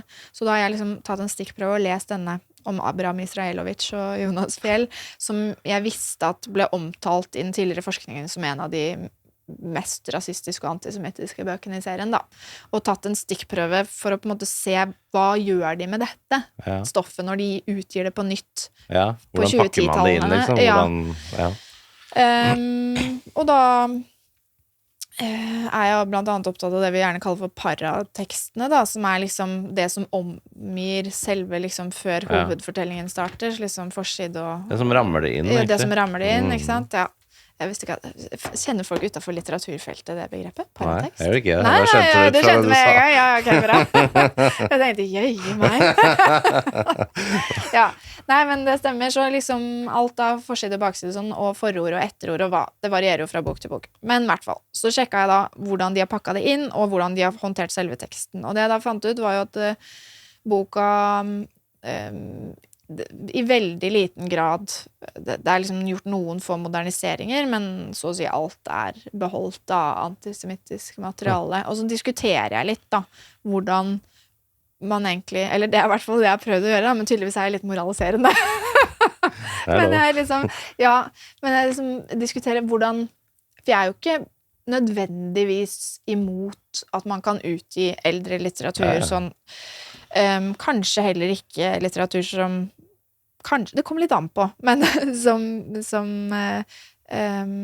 har antisemittisk og rasistisk materiale, men jeg tenker det krever kanskje noe av denne innpakkingen da. En sånn innramming, sånn her tenkte man før, sånn her, dette for å vise hvordan en kontekstualisering, Så da nevner jeg det der Pippi-eksempelet Ja, blant ja. annet og sånn, og så liksom tenker jeg sånn, ja, eller trenger man, liksom, skal man ha noen sånn advarsler, altså, så er jeg jo imot den amerikanske liksom content warningsene, jeg er jo ikke så veldig for kanskje det heller, altså, så jeg diskuterer det litt da, men det er i hvert fall også, det er ikke noe særlig innramming, det er sånn standard Det spørs jo forord veldig- på 1,5 side som Altså- er skrevet til hele serien, ikke spesifikt til den boka, så det er veldig Det lite sier grad egentlig innrammet. ingenting om det. Ikke noe For det spørs jo veldig på hvem publikum er òg, ikke sant? Hvis Ja. den står i hylla til barneavdeling på biblioteket, Ja. eller lærerne på grunnskolen skal lese den, Ja. eller om den er ment til liksom mer sånn spesielt interessert voksenpublikum som vil lese om den perioden som uansett antagelig har en del kunnskap om dette her, som ikke kanskje trenger den innpakkingen, for du vet at dette tilhører liksom, antisemittisk litteratur, så det er veldig mye å si hvem publikum er, da. Det er akkurat det. Så jeg har gjort et lite forsøk da på å forholde meg til en sånn debatt, da, for jeg synes det er jo veldig interessant. Og jeg liksom tenker at det nok varierer litt fra bok til bok og på en måte, hva man burde gjøre og sånt, men det bare minte meg på den artikkelen, fordi jeg da leste den på nytt i går, når jeg forberedte meg litt til i dag. Ja, men det er Så bare veldig minte meg på interessant. det når du nevnte Pippi og Sydhavskongen og Ja. Men det er jo sånne ekstreme eksempler, blir vel det liksom nyutgivelse av Mein Kampf, ikke sant? Og så ser den i bokhandelen, oi, topp 10, oi, hva er dette for en bok? Og hvis du har null historie, aldri har hørt om noe av dette her, og så plukker du opp den og så, oi, hva er det? Flotte ideer, dette likte jeg, liksom. Det er jo noe helt annet enn, liksom, hvis man kjenner historien, kjenner andre verdenskrig, vet godt hva Hitler sto for, og så leser den som en sånn tidskapsel for hvordan han tenkte på den tiden. Det er jo to helt forskjellige verdener. Absolutt. Og her igjen tenker jeg også det vi snakket litt om i stad igjen, at vi kan komme tilbake til det materialiteten, det fysiske objekter. Det har jo også noe å si om du tar opp en bok som har gulnet papir, og du ser at det er en eldre bok, enn om du ser at denne kommer friskt av pressa, og du ser det på fonten alt, at her er det til det sender helt andre signaler da, på når noe er nyutgitt, for det sier jo noe om at dette er man indikerer kanskje da, at dette er sånn som det er greit å utgi i våre dager. Du finner det på Ark, Nordli, liksom nybokhandler, versus at du må på et antikvariat for å få tak i det. Det er i hvert fall noe liksom en debatt som jeg tenker er verdt å ta kanskje hver gang det er en Mein Kampf eller Jonas Det burde jo Fjell skrives om, eller liksom. Pippi og sånn som gis ut på nytt, så tenker jeg det er kjempefint at vi tar de debattene om Man må ha en bevissthet der. Man må liksom ha en bevissthet, hvorfor gir man det ut? Hva er vitsen med det? Liksom? Og hvordan rammes det der inn? Og jeg har ikke noe som helst imot. Mein Kampf burde være tilgjengelig for folk å lese, fordi vi kan virkelig ikke sette sånn strek over historien, og det er sånn som du sa, ikke sant? Da er du i hvert fall dømt til å gjenta den, hvis dette her blir sånn ingen har hørt om på 50 år, og så kommer det en ny fyr som skriver om dette med akkurat den samme tankegodset, og så er det ingen som har liksom blitt vaksinert mot det, fordi du har ikke hørt om det, har ikke vært tilgjengelig for å skåne publikum mot disse fæle tankene, og det er nesten verre å prøve å skåne sånn, fordi det er viktigere å bli eksponert for det, og se hvordan gærne folk kan tenke hvis det blir for ekstremt, og se hva som gjorde at så mange mennesker begynte å følge hans tanker, og hvordan demagog han var, og se talene hans, og se hvordan han pratet, og se hvordan han oppildnet et publikum med det sinnet, og plassere skylden hos, de der fæle jødene, og hva det kan lede til da, når man får med seg hele folket på den måten. Det er jo kjempeviktig, og man kan ikke viske ut det. Det må jo være tilgjengelig for folk. Jeg tror nok kanskje det er et godt poeng, for at sånn som klima er nå, at konspirasjonsteorier oppstår over en lav sko, så det er viktig at folk lett kan finne fram til hva som faktisk står skrevet der. Sånn at det heller ikke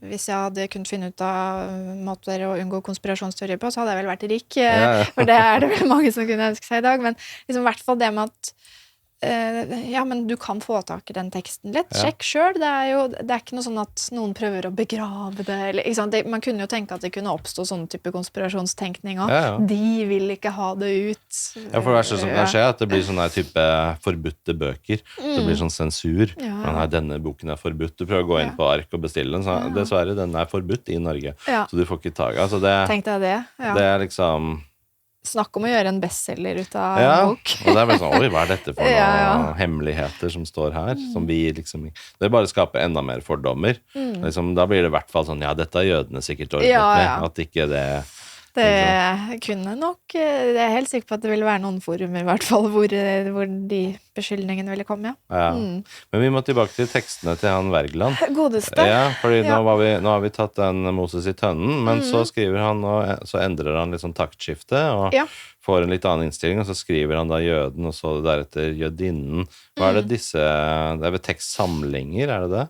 Ja, det er sånn diktsamlinger på et vis, eller ja, tekstsamling i hvert fall, bestående av relativt korte tekster i ulike sjangere. De omtales gjerne som diktsamlinger, men de har også flere, hva skal vi si, fortellinger, Ja. mer og mindre på vers. Ja. Så jeg kan for eksempel kanskje nevne den som jeg sa som jeg jobbet litt med i fjor, Ja. som heter De tre. Det er en lyrisk fortelling, eller en slags sånn et dikt, eller ja, det er en god sjangerblanding, så det er et godt eksempel på det. Den heter De tre, handler om en jøde, en kristen og en muslim, som møtes i den syriske ørken, og som skal sove der over natten, og så blir de veldig gode venner når de sitter om kvelden sammen, før de skal legge seg, men så vil de alle tre be til Gud før de skal sove, men så har de så fått så respekt for sine nye venner at de er redd for å fornærme dem hvis de ber til sin Gud, så det vil de ikke gjøre. Og så, ja, de legger seg og står opp om morgenen, og denne lysten over å be over denne første morgensolen melder seg igjen. Og så hører de da tre forskjellige fugler, jeg husker ikke hvilke type fugler det er, men tre forskjellige fugler som begynner å kvitre på sin måte til soloppgangen. Og da skjønner de på en måte at Gud ikke ville bli, og at ingen ville bli fornærmet over at de ber hver på sin måte til sin Gud. Og så kommer det da noen strofer som er faktisk på vers, på rim, i motsetning til fortellingen så langt, som er skrevet på prosa, altså irregulære setninger. Så kommer det noen strofer på rim, som da er en form for salmer, hvor de priser Gud og Guds storhet, og så pakker de sammen og reiser hvert til sitt etterpå, og når de går hvert til sitt, så innser de hver for seg at kanskje de tre fuglene egentlig var tre engler, som Gud hadde sendt til dem fordi de var så dumme og ikke skjønte at de jo fritt kunne be. Ja, så og det er jo et eksempel på hvordan Wergeland på en måte gir uttrykk for en sånn humanistisk tro, og på en måte troen på at de tre store abrahamittiske religionene skulle kunne leve i fred og fordragelighet på en måte. Og her har han jo da også inkludert muslimene da, ikke bare, så det er på en måte litt uvanlig kanskje for de to samlingene. Han er jo mest opptatt av jødene i alle disse ulike tekstene, men det viser jo noe om, så ofte så er det også forholdet mellom noen jøder og kristne i flere av disse tekstene og sånn, men her har han da altså utvidet denne ideen da, og her er han jo da mest sannsynlig inspirert av En stor opplysningstidsdikter som skrev et drama som het Nathan den vise, som veldig kjent fra 1790-tallet. Som også har en jøde, en kristen og en muslim som sentralt motiv, da. Så gjennom sånne her type ulike fortellinger og dikt, og en blanding av de to, så viser han liksom frem de positive egenskaper som jøder har, og noen ganger også hvor lite kloke de kristne i motsetning til jødene, eller også vise fram hvordan på en måte de tre kan jo også leses kanskje som et eksempel på hvordan jøder, kristne og muslimer kan leve i fred i praksis, da. Så det sånn forsonende budskap. Veldig. Så, og det går liksom egentlig igjen da i alle tekstene, så gjennom ulike varianter, og så det en rekke sånn bibelske allusjoner. Han jo tydelig at han så skriver om flere, altså inspirert av bibelske fortellinger da, i flere av disse tekstene sine, og henter både navn og i hvert fall til dels inspirasjon til disse jødiske karakterene derfra.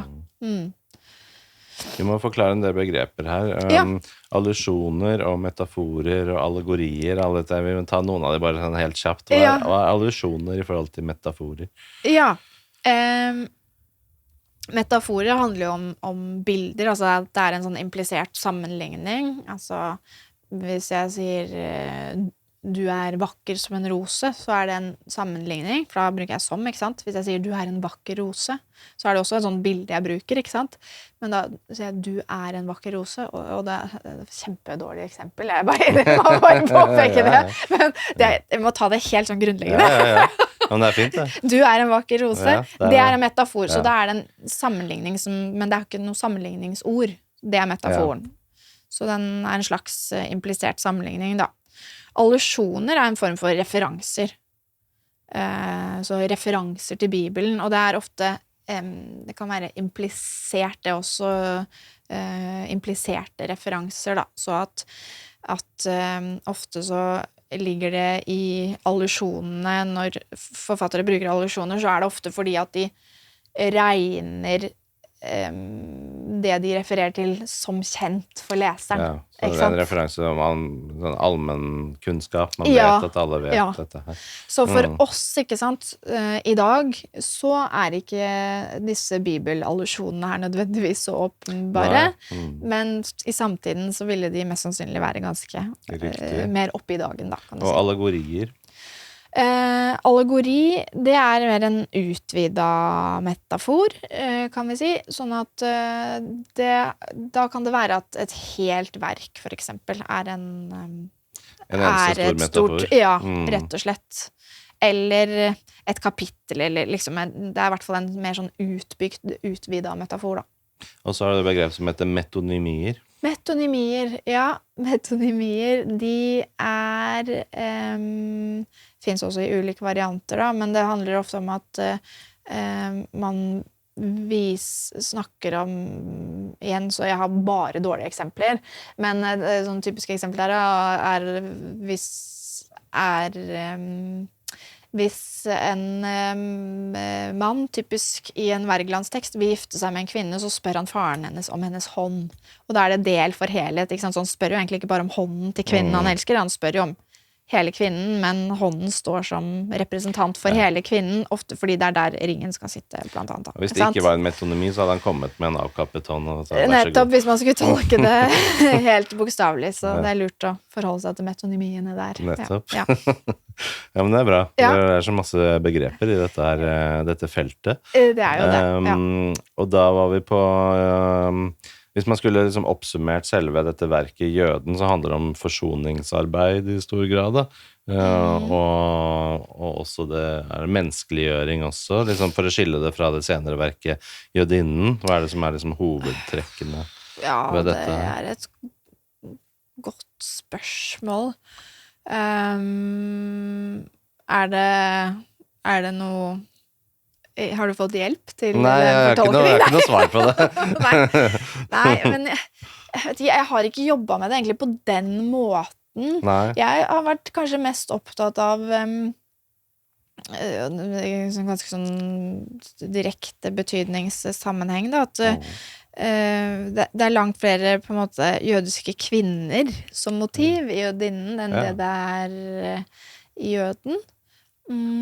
Så det kanskje mer vekt på det kvinnelige perspektivet da, på mange måter i den senere.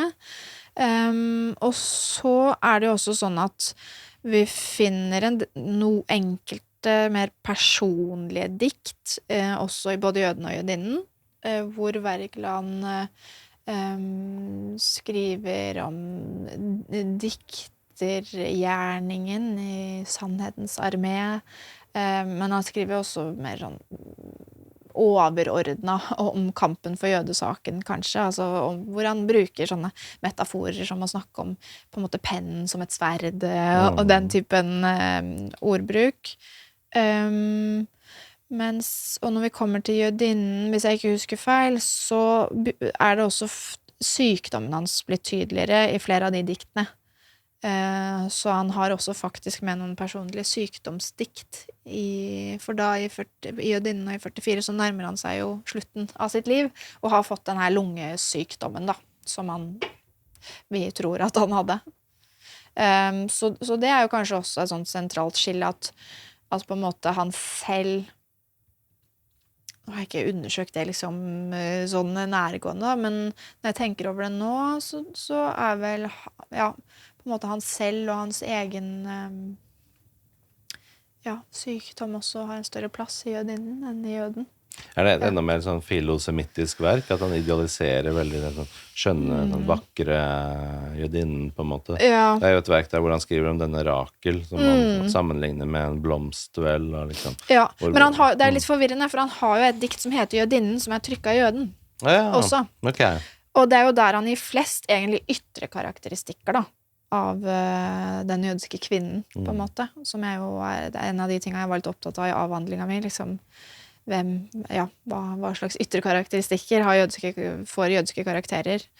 Og så de tydeligste ytre karakteristikkene av jødiske kvinner finner vi i diktet Jødinnen, i diktsamlingen Jøden. Ja, det må jeg prøve å finne, kanskje jeg kan lese noe av det opp her. Ja. Fordi det vel nærmest nesten en sånn arketype, altså den vakre jødinnen. Ja, liksom, la belle juive. Ja. Hva handler det om i seg selv? Dette også en sånn tegn på dette her med filosemittisme versus antisemittisme, at det liksom det høyeste uttrykket for liksom skjønnhet? Ja, det et veldig godt spørsmål, og det var veldig interessant, eller veldig interessant, synes jeg, hvordan, i hvert fall i norsk litteraturhistorie da, så jødiske kvinner ofte, veldig vakre, sånne typiske belle juifs, mens de mannlige jødiske karakterene, de oftere ikke så pene, og mer sånn antisemittisk skildret på en måte da.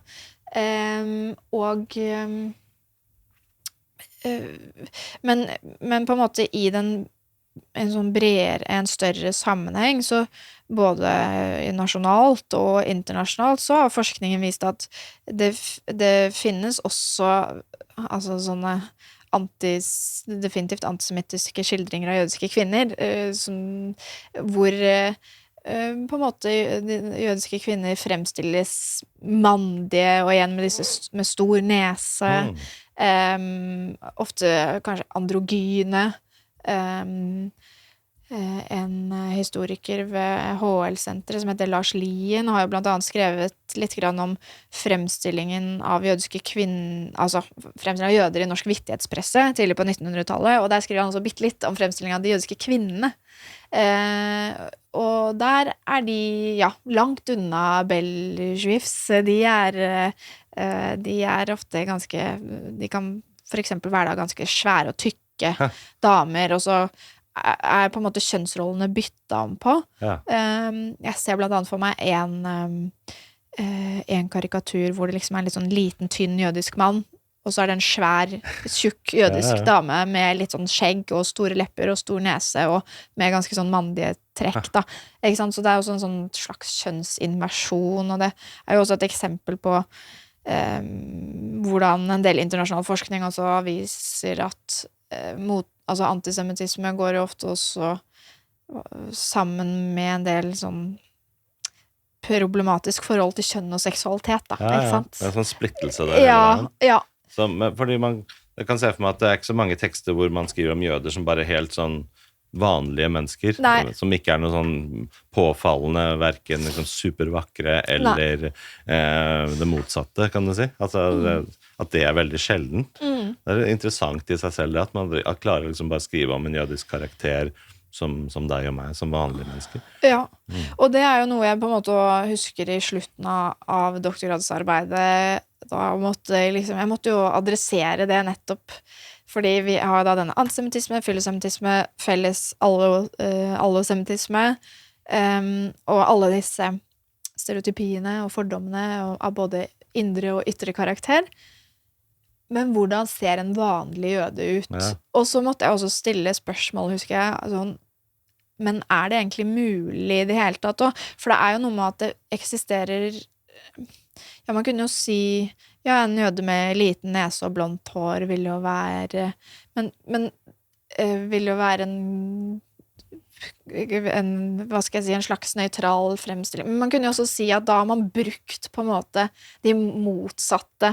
Så på en måte det altså på en måte så mye, hva skal jeg si, en så stor og tung tradisjon da, i sånne skeive fremstillinger som enten går for langt i den ene eller den andre veien, sånn at jeg tror ikke jeg hadde annet enn å beskrive en faktisk jøde jeg ser foran meg, så vet jeg ikke om jeg kan ikke si hva vil en nøytral beskrivelse være, på en måte, fordi at men det vel kanskje sånn, jeg mener, sånn, jeg vet. Ja, jeg vet. Men det blir som en slags sånn karikaturtradisjon rundt hele dette temaet her, at jøder må karikeres uansett hvordan de skal fremstilles.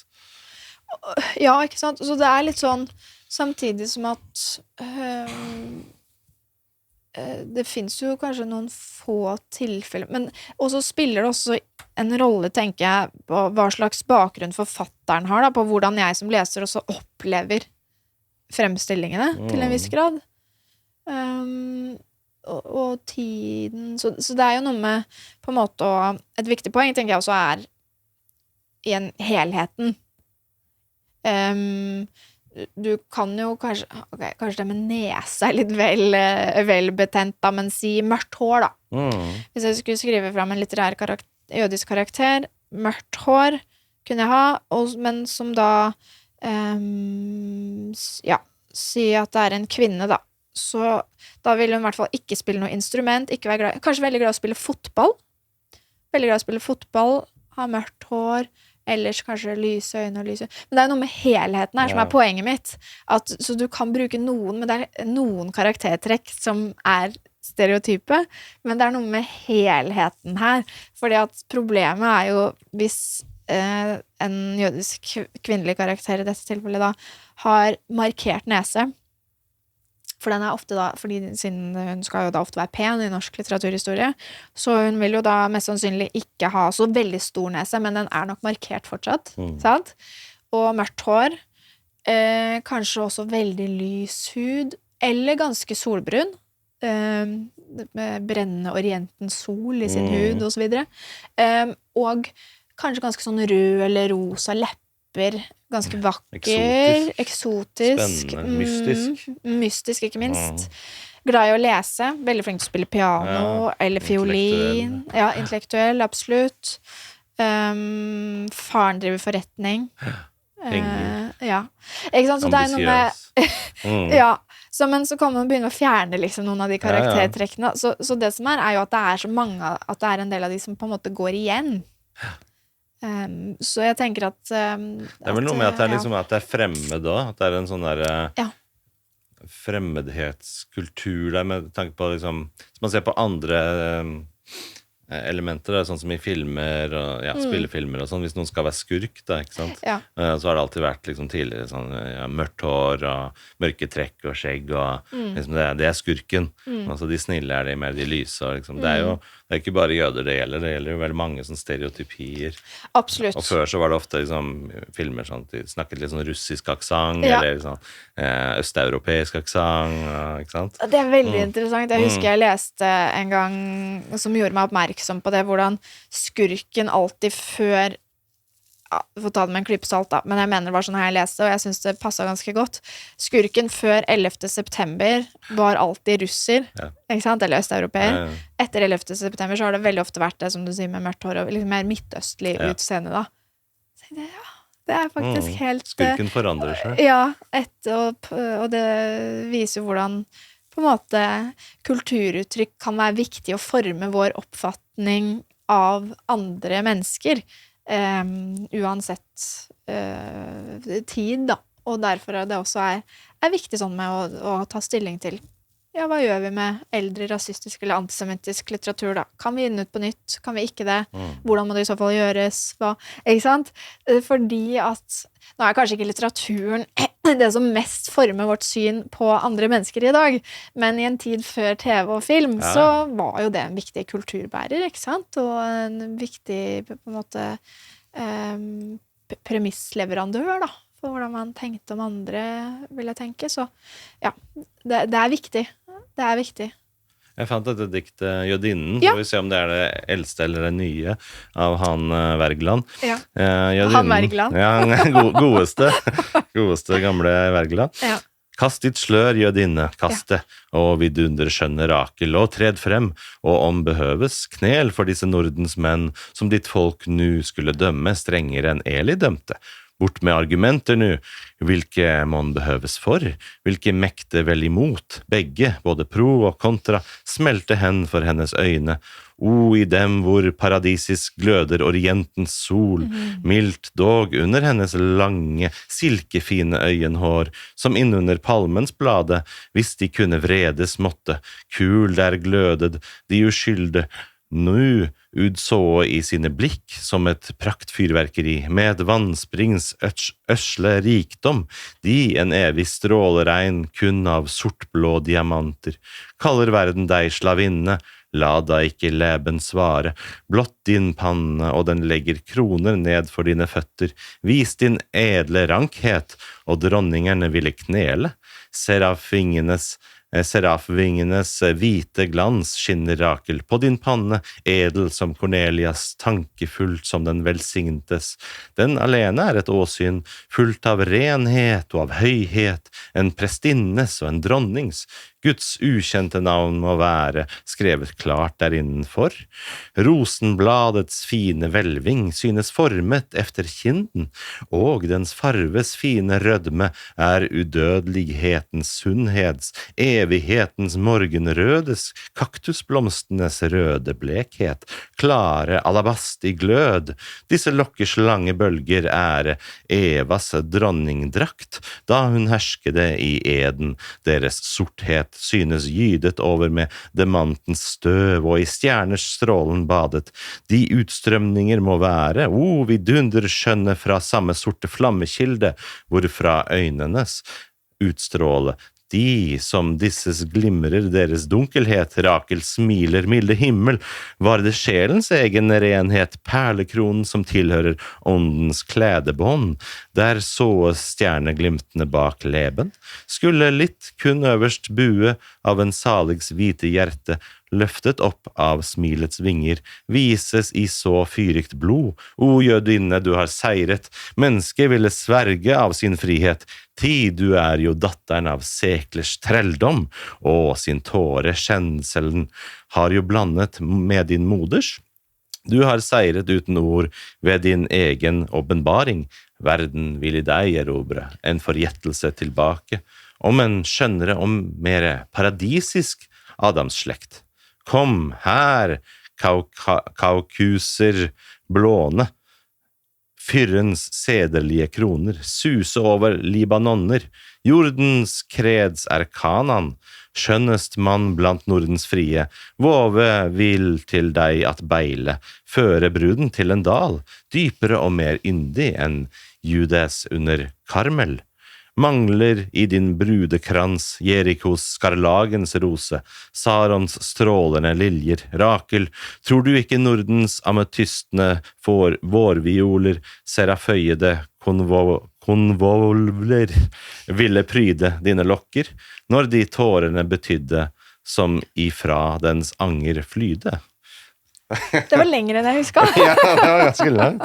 Men det jo fullt av liksom vakre ord og superlativer og metaforer og skjønnhet. Absolutt. Og her vi jo inne på altså både jødene og jødinnen regnes jo som kanskje de viktigste tekstene Wergeland skrev, og som mange av diktene eller fortellingene i dem regnes også som sentrale i den bredere liksom, romantiske norske diktningen. Så her romantikken til å ta og føle på, sånn som vi har lært om på skolen, liksom, som sjanger. Det virker jo som et kjærlighetsbrev da, til en han forelsket i omtrent, som om han skriver på en måte om sin vakre kjære. Ja, det vel på sett og vis en effekt. Absolutt. Da jeg jobbet med det, så var jeg særlig opptatt av, som jeg sa, fremstillingen av denne jødiske kvinneskikkelsene. Hva kjennetegner denne eller de jødiske kvinnene her, da? Av ytre og indre, men særlig ytre egenskaper.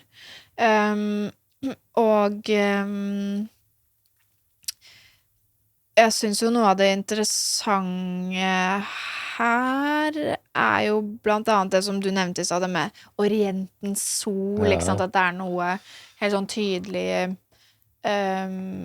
eksotisk, en sånn eksotisk skjønnhet her. Og fremstillingen bærer jo på mange måter bud om, eller minner om jeg vet ikke, den ikke nødvendigvis preget bare av liksom noen sånne kvinnelige jødiske stereotypier, men mer en sånn generell orientalistisk diskurs da, med sånne vakre, sånne kvinner fra Midtøsten, ikke sant? Veldig sånn generell skildring, på en måte. Det lengten der, det sånn opphøyet, at dette noe veldig spesielt. Liksom kvinner fra Østen, fra Orienten, Har du sett disse kvinnene fra Orienten? Det noe sånn, noe annerledes.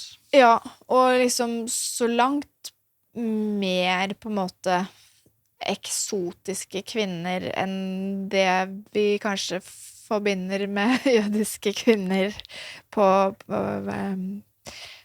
i virkelighetens verden, og i det hele tatt også i litteraturen etter holocaust, da. Så de veldig annerledes enn en sånn nordeuropeisk kvinne. Jeg vet ikke om han ville skrevet det samme om norske kvinner, på en måte, i det språket der. Ja, det kan du si. Altså, de hadde sikkert vært veldig vakre, de også, men det hadde nok ikke vært mye orientens sol og sånn, da, i deres øyne. Så jeg tenker jo, jeg opplever det i hvert fall som at det en mer sånn, hva skal jeg si, orientalistisk diskurs, som vi gjerne kaller det, da. Sånn at det ikke så, at han ikke så, han jo veldig opptatt av at de jødiske, men han liksom låner på en måte forestillinger fra hele denne orientalistiske diskursen, og hele den der forestillingen om sånne, jeg sier det bevisst, sånne eksotiske, vakre, mørke kvinner. Det en fascinasjon. Liksom, og så det liksom balanserer det på et vis, på en sånn at det jo en slags sånn renhet her, som man beskriver henne med, men også noe sånn seksualisert. Så det en veldig sånn Vet man om han noen gang møtte noen jødiske kvinner, liksom? Om han hadde noen sånne i livet sitt? Det tror jeg ikke. Nei. Det tror jeg ikke vi vet noe om, altså. Så jeg vet ikke om han møtte noen. Men som sagt, han hadde jo bare, så vidt jeg vet, den her ene større utenlandsreisen utenfor Skandinavia, og jeg har aldri sett noe om det, i hvert fall, at han ja. For hva vi vet, så har han liksom de eneste jødene han møtte noen gang, var bare disse 2 personene fra Marokko som var i Paris. Så vidt jeg vet, så er det de eneste vi vet konkret om, da. Ja. Interessant. Så, til slutt her, så for dette var Wergeland, men du skrev en hel doktorgrad som ikke har så mye med dette å gjøre, men mer sånn generelt om jødiske motiver i litteraturen. Hva er det vi kan si om det sånn generelt? Hva slags motiver er det vi har sett opp gjennom historien av hvordan jøder skildres og sånt noe? Ja, jeg jobbet jo da mest med det her som vi snakket litt om i stad, skille mellom skjønnlitteratur og sakprosa, så jeg forholder meg til tekster som må kunne regnes som skjønnlitteratur, så det er et viktig poeng da, for det jeg kom fram til. Og det vi kan si, eller det jeg vil si og mener å ha sett, er at det er en del momenter som går igjen. Så jeg har da undersøkt skjønnlitterære tekster fra inngangen til 1800-tallet og frem til 1970, som da markerer slutten på liksom etterkrigstiden. Så jeg har jo sett på veldig varierende type tekster, og jeg har jo da inkludert tekster som både er skrevet av norske ikke-jøder og av norske jøder. Og det tenker jeg også er et viktig poeng. Men når alle disse her forbeholdene nå er tatt og lagt, så var noe av det jeg kom fram til i hvert fall, er at det som går igjen er det her pengejødemotivet, som vi har vært inne på. Og det kan du sikkert også si en hel masse om, at jødiske karakterer og mer sånn det jødiske helt sånn generelt forbindes med handelsvirksomhet, med rikdom, med gjerrighet, så igjen så utelukkes ikke disse motsetningene da, når snarere så blir de veldig tydelige, det pengejødemotivet, at det kan være både positivt og negativt og bety så mangt, men penger står sentralt i forbindelse med jødiske karakterer. Et annet moment som går igjen er bruken av, eller at liksom bestemte jødiske religiøse motiver da, nevnes, og ofte så har de, og det er sånn som for eksempel synagogen, menoraen, den religiøse loven, spiseregler og ikke minst bruk av det som i majoritetssammenheng ofte kalles for liksom gammeltestamentlige navn, altså jødisk tradisjonelle navn fra Toraen, og de motivene er de her jødiske religiøse motivene er ofte så kan de jo bli stående bare som ren sånn staffasje på en måte, for å markere, nesten som en form for metonymier da, eller representanter for å symbolisere at denne karakteren er jødisk. Ikke sant? Så det er i ulik grad at disse jødiske religiøse symbolene har en funksjon i plottet, for eksempel, eller sånn. Og hvorfor ville de ha med jødiske karakterer i det hele tatt? Var det liksom for å krydre historien litt, så blir det sånn eksotisk og spennende, eller hadde de en funksjon sånn i fortellingene? Ja, det er et godt spørsmål. Jeg fant jo da i hvert fall ut da jeg jobbet igjen med masteroppgaven og sånn, og det her tidlige 1800-tallsdramaene, så er det i et par av dem, så er de da som på en måte de er en slags sånn standardtype i dramaen eller i komedien i farsen, sånn som vi så i Moses i tønnen, ikke sant? At her er det de skal lese av, de skal gjøre narr av, og de er en sånn standardisert type som har blitt brukt i veldig mye dramatikk, mange komedier i hele den vestlige teatertradisjonen. Så da er liksom noen karaktertrekk som går igjen da, og det felles er at jøden skal lese og gjøre snarere og så videre. Ja, komisk figur, rett og slett. Så det er jo en ting, men det andre som jeg ble litt overrasket over, var at de da i mange tilfeller skal brukes for nettopp i politisk henseende da, for å motarbeide jødeparagrafen. I en del litteratur etter 1945 skrevet av norske jøder og ikke-jøder, så holocaust og antisemittisme et sentralt tema, så da har de en funksjon i den sammenhengen. Ja, så Har de noen positiv funksjon? At liksom jøden helten som redder dagen, på en måte, som liksom, oi, hva kan vi lære av jøden, eller et eller annet sånn type mer sånn en positiv rolle? Positiv rolle, ja. Men ikke som helt eller noe sånt, men at den mer en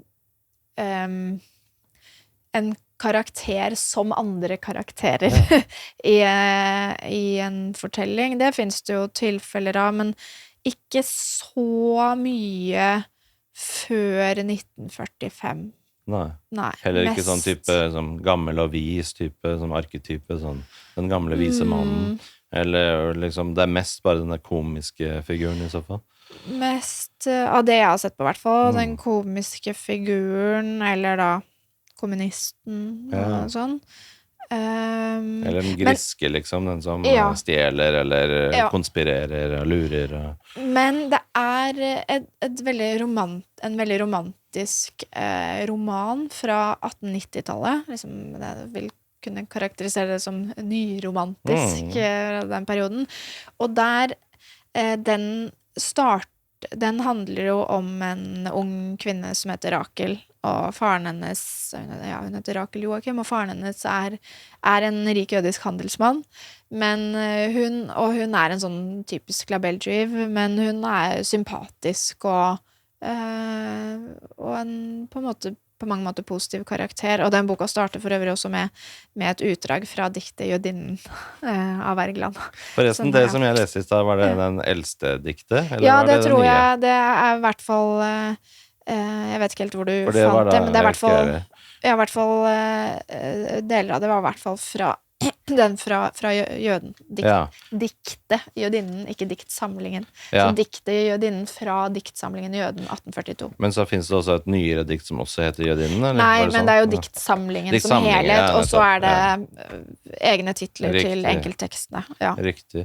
Men jo, i litteraturen generelt det mange tilfeller av liksom, den griske jøden som drar i trådene og konspirerer og ordner og liksom. Det ikke mye av det, for det det som nå må det sies da at jeg har ikke jobbet med Hamsun, Knut Hamsun, fordi at det liksom, hver gang jeg snakket om prosjektet mitt med noen, da jeg jobbet med det, så hvis folk hadde noe formening om hva jeg skrev om, så var det Henrik Wergeland eller Knut Hamsun de nevnte. Så jeg hadde liksom denne Hamsun-debatt har jo blitt et eget begrep av flere grunner, men blant annet fordi man har diskutert så mange ganger hans forhold til både nazisme eller nasjonalsosialisme og til antisemittisme. Så jeg var ikke så gira på å gå inn i det. Jeg var veldig interessert i å finne ut hva mer det? Hva mer finnes i norsk litteraturhistorie? Og det fram til 1940 eller 1945, så det ikke så mye i skjønnlitteraturen. Jeg har dekket mye av det jeg har funnet. Altså, jeg kunne ha skrevet om hele Jonas Fjell-serien. Det gjorde jeg ikke. Jeg skrev om en bok, og sånn, og Hamsun og det norske holocaust var jo en bok veilederen min Ståle Dingstad jobbet med på det tidspunktet, så han har dekket mye av det og har bidratt til en av de siste debattene omkring det, så liksom det jo med noen forbehold da, men utover det ikke kjempemange tekster, så det ikke så mye av det, den der griske jøden sånn, så, men det finnes, det jo fortsatt tekster jeg ikke har funnet da, ikke sant? Så senest for, var det 1 eller 2 år siden, så fant jeg en novelle fra rundt 1930, som den hadde jeg jo skrevet om i avhandlingen hvis jeg hadde funnet den da, og det som å vinne i lotto, altså. Å finne en sånn tekst som man så interessert i det. Som var noe nytt. Og jeg fikk en e-post av en kollega også, om en jødisk karakter i et drama fra 1890-tallet, også en gang for et år siden. Og det sånn jeg sparer på til en regnværsdag. For jeg har fortsatt så mange prosjekter nå, men som jeg håper å komme inn på etter hvert. Hva heter disse verkene for noe? Hva var dette? Jeg har sett litt på dette dramaet. Det var vel skrevet av, hvis jeg husker riktig, Wilhelm Krag på 1890-tallet. 1900-tallet, og der det en jødisk handelsmann, men han har en veldig liten rolle da, i dette dramaet, så han har bare noen få replikker, men han driver der og slåss med en annen handelsmann, og jeg har bare tatt en liten titt på det. Ja. Så han ser ikke ut som han har noen plass. Han ser ut som en veldig sånn perifer karakter. Han står i rollelista og sånn da. Så det et slags sånn eventyrspill, hvis jeg husker riktig. Men, nei, men det ja, så det som en skatt hver gang jeg får høre om liksom noe jødisk i noen norsk litteratur før 1940 eller 1945 da, fordi at jeg har prøvd å dekke så mye av det jeg har funnet som mulig. Og så, ja, men det gøy at det fortsatt kan dukke opp noe da. Men, så det ikke så mange tilfeller av det. Vet man om det var noen jøder selv som utga skjønnlitteratur i Norge i den perioden? Ja, og apropos det så var det en kollega av meg, Paul C. Hansen, som han jobber også på Oslo Met på bibliotekarutdanning. Han jobber med et veldig spennende prosjekt som heter Ord og Vold. Jeg tror det et ungarsk navn, så jeg kan dessverre ikke uttale det. Men han fortalte meg faktisk, det var en sosiolog som måtte til for å fortelle meg om en norsk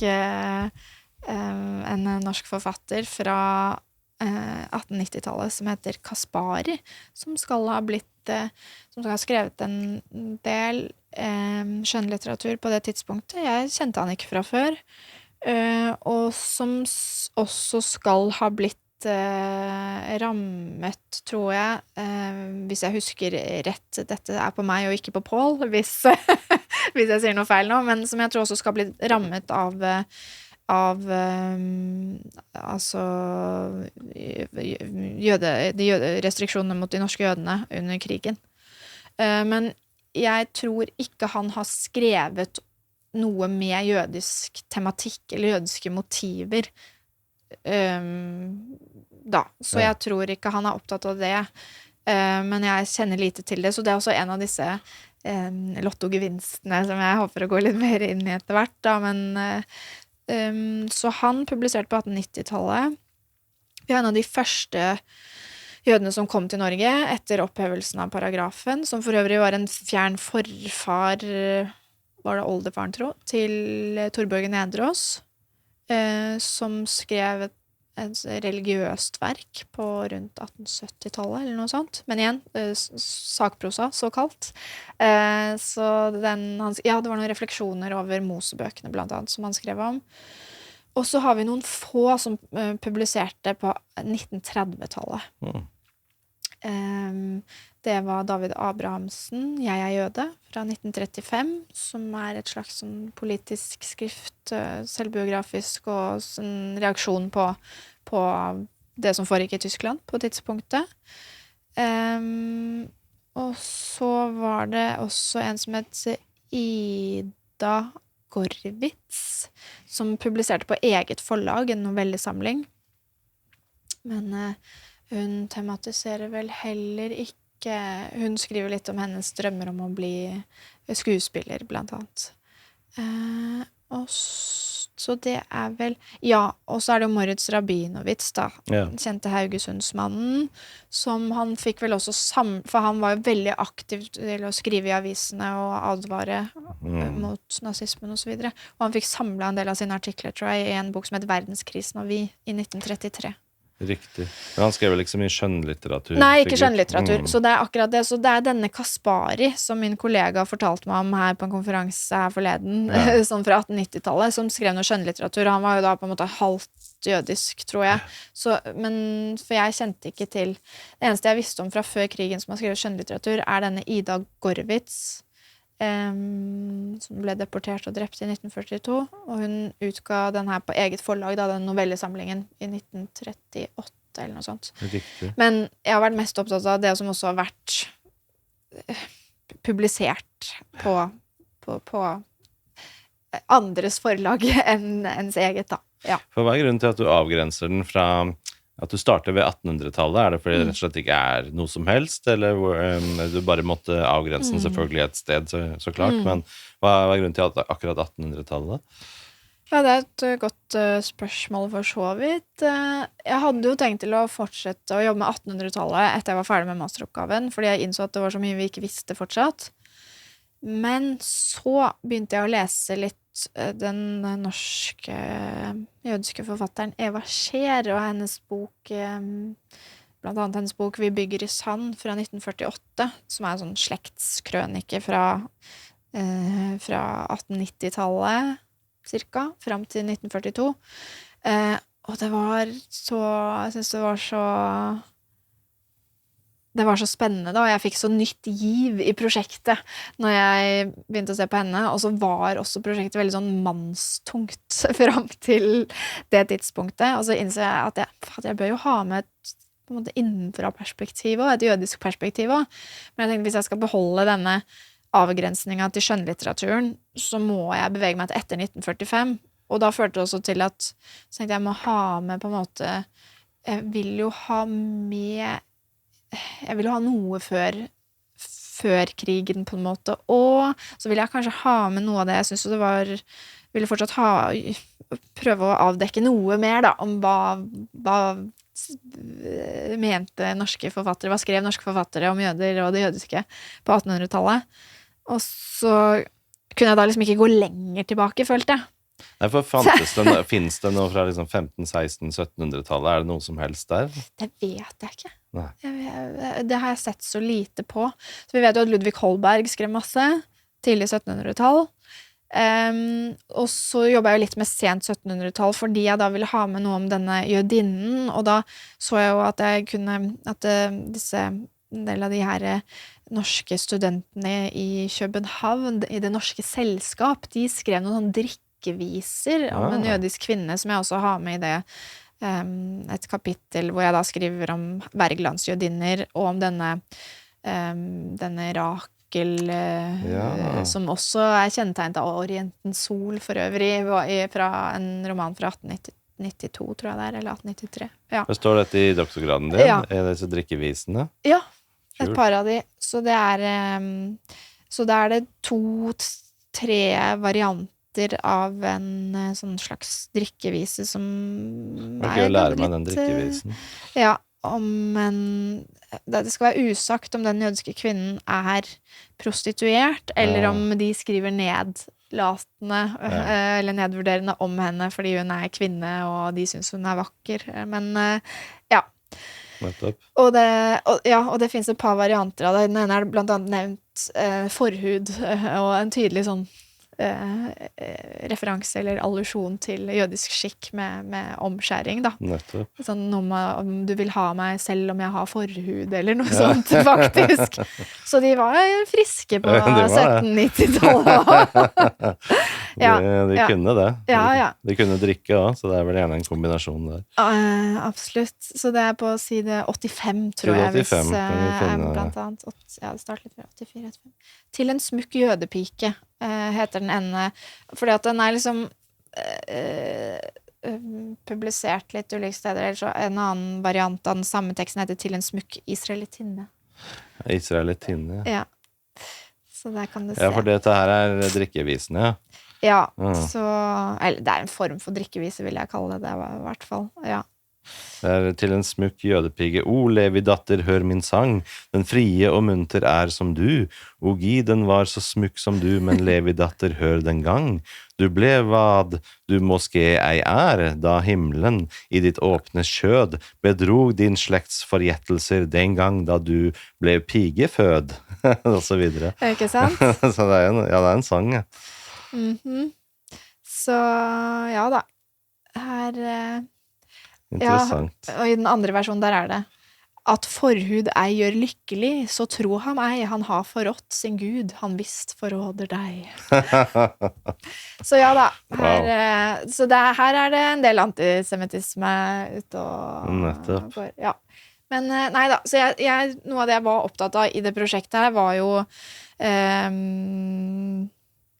å på en måte man må jo alltid selvfølgelig gå noe i dybde når man jobber med en doktorgrad, men jeg var opptatt av å se om det var liksom noen forestillinger, noen karaktertrekk, noe som gikk igjen da, over tid. Så det var jo derfor jeg også noe av grunnen til at det etter hvert ble en litt sånn litteraturhistorisk orientert avhandling på under 200 år da, for at jeg vil liksom, og jeg mener jo at på tross av at det litt begrenset analysemateriale frem til 1945, og selv om jeg har måttet også gjøre noen valg mellom 1945 og 1970, for da da det plutselig en del å velge mellom, i mye større grad enn jeg hadde før 1940. Så mener jeg jo at det en del trekk som går igjen. Fortell om de avslutningsvis. Hva det som de viktigste mønsterne av trekkene? Ja, vi begynte jo litt på det i sted, så tror jeg du ble litt interessert i et eller annet jeg sa, så vi hadde en digresjon, for vi snakket om disse motivene, eller motivkretsene, ikke sant? Så nevnte jeg jo pengejødemotivet, og disse religiøse jødiske motivene. Også det tredje som går igjen markerte og ganske sånn stereotype jødiske karakterer og karakteriseringsteknikker. Og da det jo litt forskjellig for den jødiske mannen og den jødiske kvinnen i litteraturen, og vi har jo vært inne på det allerede, mye av det. Mannen ofte grisk og eller gjerrig, rik og eller kanskje også fattig, men grisk, altså i ulike variasjoner, driver ofte med noe handelsvirksomhet, enten en gammel mann, som du spurte om det noen sånn gammel klok mann, liksom. Men så veldig gammel og vis, det tror jeg ikke dessverre, men enten liksom så har han ganske sånn grått hår gammel, eller så har han mørkt hår, eller i et par tilfeller har han også rødt hår, og det kan jo være tilfeldig, men det kan jo også være at det også noe som har kjennetegnet religiøse, altså portretteringer, kristne religiøse portretteringer av jøder i en del sammenhenger, og som har også vært forbundet med Judas beskrivelser, og liksom noe litt sånn, hva heter det, sånn djevelsk, eller ja. Så det, og den jødiske kvinnen da, som vi har vært inne på, ofte en veldig sånn mørk skjønnhet, ofte på en måte virker ikke så europeisk av utseende, men mer sånn orientalsk eller midtøstlig, holdt jeg på å si, kan vi si. Veldig vakker,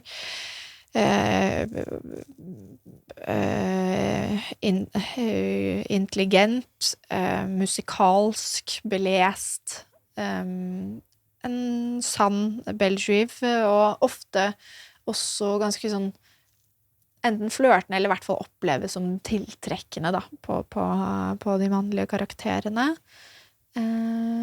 Og sånn tolker jeg faktisk og en del av de jødiske kvinnene til Torborg Nedreås faktisk, som selv da har delvis jødisk bakgrunn, og det jo ganske interessant at hun bruker noen av de stereotypiene også. Og så noe som jeg synes var ganske interessant at i noen få tekster så Wergeland selv blitt et slags jødisk motiv eller en jødisk markør, hvor for eksempel i en ungpikeroman fra 1950 som jeg jobbet litt med, skrevet av M.E. Sommerfeld. Så det da sånn en forløper for ungdomsromanen, ikke sant? Så en sjanger som var særlig rettet mot unge kvinner, og som skulle også være litt sånn oppbyggelig og sånn, men som handler faktisk om antisemitisme, om jødeforfølgelsen under krigen. Den heter Miriam, kom ut i 1950. Og som du da skjønner selvfølgelig med en gang, så jo Miriam jødisk. Men i den før, men det faktisk, man kan diskutere om det hun som hovedpersonen, eller det som blir hennes beste venninne, Hanne.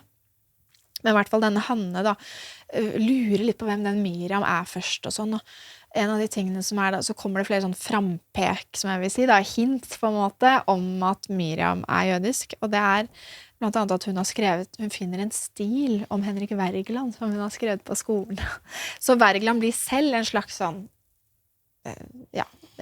slags sånn symboliserer, jeg vet ikke, litt avhengig av sammenheng, så kan han kalle for symbol, eller frampek, eller metonymi kanskje, til og med, for det jødiske. Skriver seg selv inn i historiene. Så det blir litt sånn selvbiografi inni der, på en måte. Eller fordi at ettertiden har fokusert så mye på Wergelands rolle i jødesaken, eller så har han kommet til å bli forbundet med jøder og det jødiske i norsk historie, i den grad at flere forfattere bruker det. Så han gjør det jo ikke selv, men andre etterpå har gjort det da. Og det er jo litt interessant, synes jeg. Og så det siste at det også bruken av liksom referanser til kjente jødiske personer fra kulturliv og politikk, som Sarah Bernard, Leo Trotsky, Vladimir Lenin, men også sånn kjente musikere som, og filosofer som Baruch Spinoza, Moses Mendelssohn.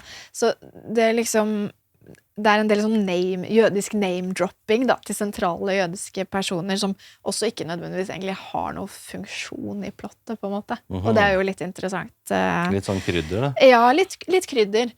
Så i en del tilfeller så virker det ikke nødvendigvis som at forfatterne, det ikke alltid forfatterne virker som egentlig kan så mye om noe jødisk, selv om man har skrevet noe om det. For det noen små sånn, at det nesten, som jeg sa, blir brukt i noen sammenhenger litt mer som staffasje. Litt sånn fremstå litt smart, at man nevner sånne smarte folk. Ja, det litt sånn, karakteren heter Jakob og har stor nese, altså sånn satt på spissen av karakteren heter Jakob, har stor nese, han har en menora stående hjemme på peisen, og han leser, og vi ser Baruch Spinoza i bokhylla, liksom. Så det litt sånn det litt sånn kjapp måte å skrive om en interessant karakter, som litt sånn, ikke helt vanlig norsk, og så da bruker jeg det som en sånn ferdig oppsett, som du bare putter inn i teksten.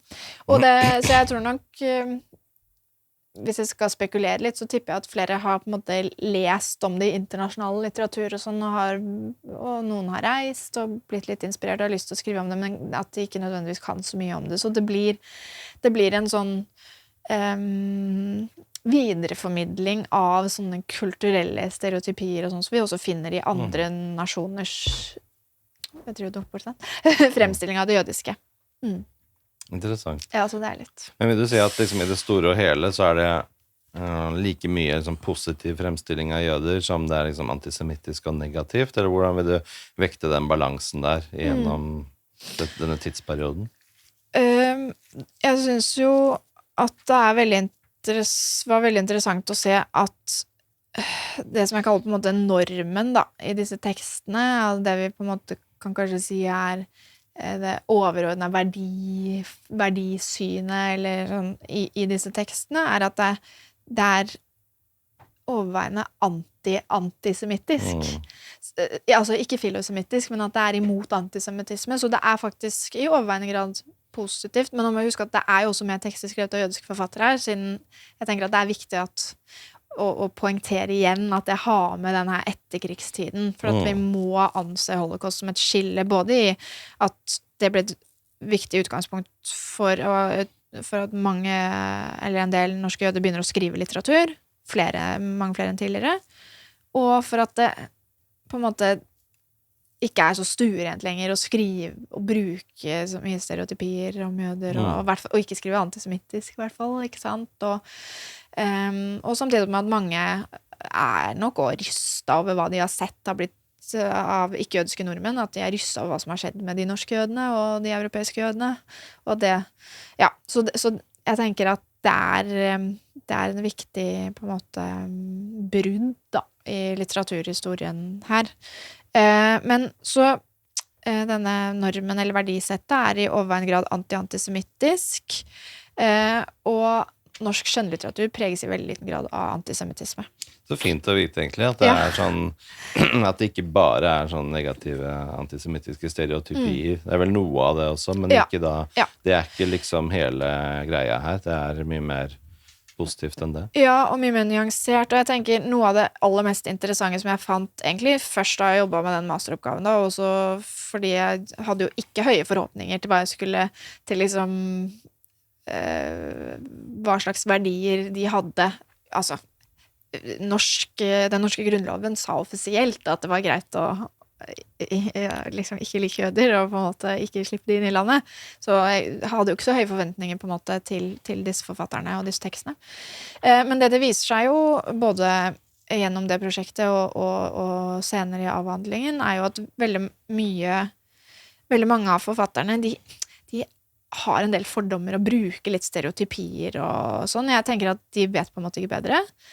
Men de bruker det også for å forsvare jøder, for at de vil at jødene skal komme inn i landet og sånn. Så jeg ble faktisk litt positivt overrasket, særlig da jeg jobbet med masteren, men også litt hva jeg fant senere. Jeg tenker på mange måter, så Øvre Ristifrik og den her kriminallitteraturen, den er kjent for å være, ja, spille på ganske mye rasisme og antisemittisme, tror jeg, internasjonalt også, og er sånn populærlitteratur. Den står en litt sånn særstilling, mens den her mer sånn høyverdige skjønnlitteraturen, den har ikke så mye av det, og komediene, de er jo preget av en del sånne, sånn som du var inne på, sånne faste karaktertyper, ikke sant? Helten, som vi vet fra heltefilmer og sånn, og helten er selvfølgelig kjekk, liksom. Eller vakker, hvis det er en kvinne i våre dager, og ha en del sånn egenskaper som vi kan gjette oss til før vi begynner å lese eller sette på den filmen.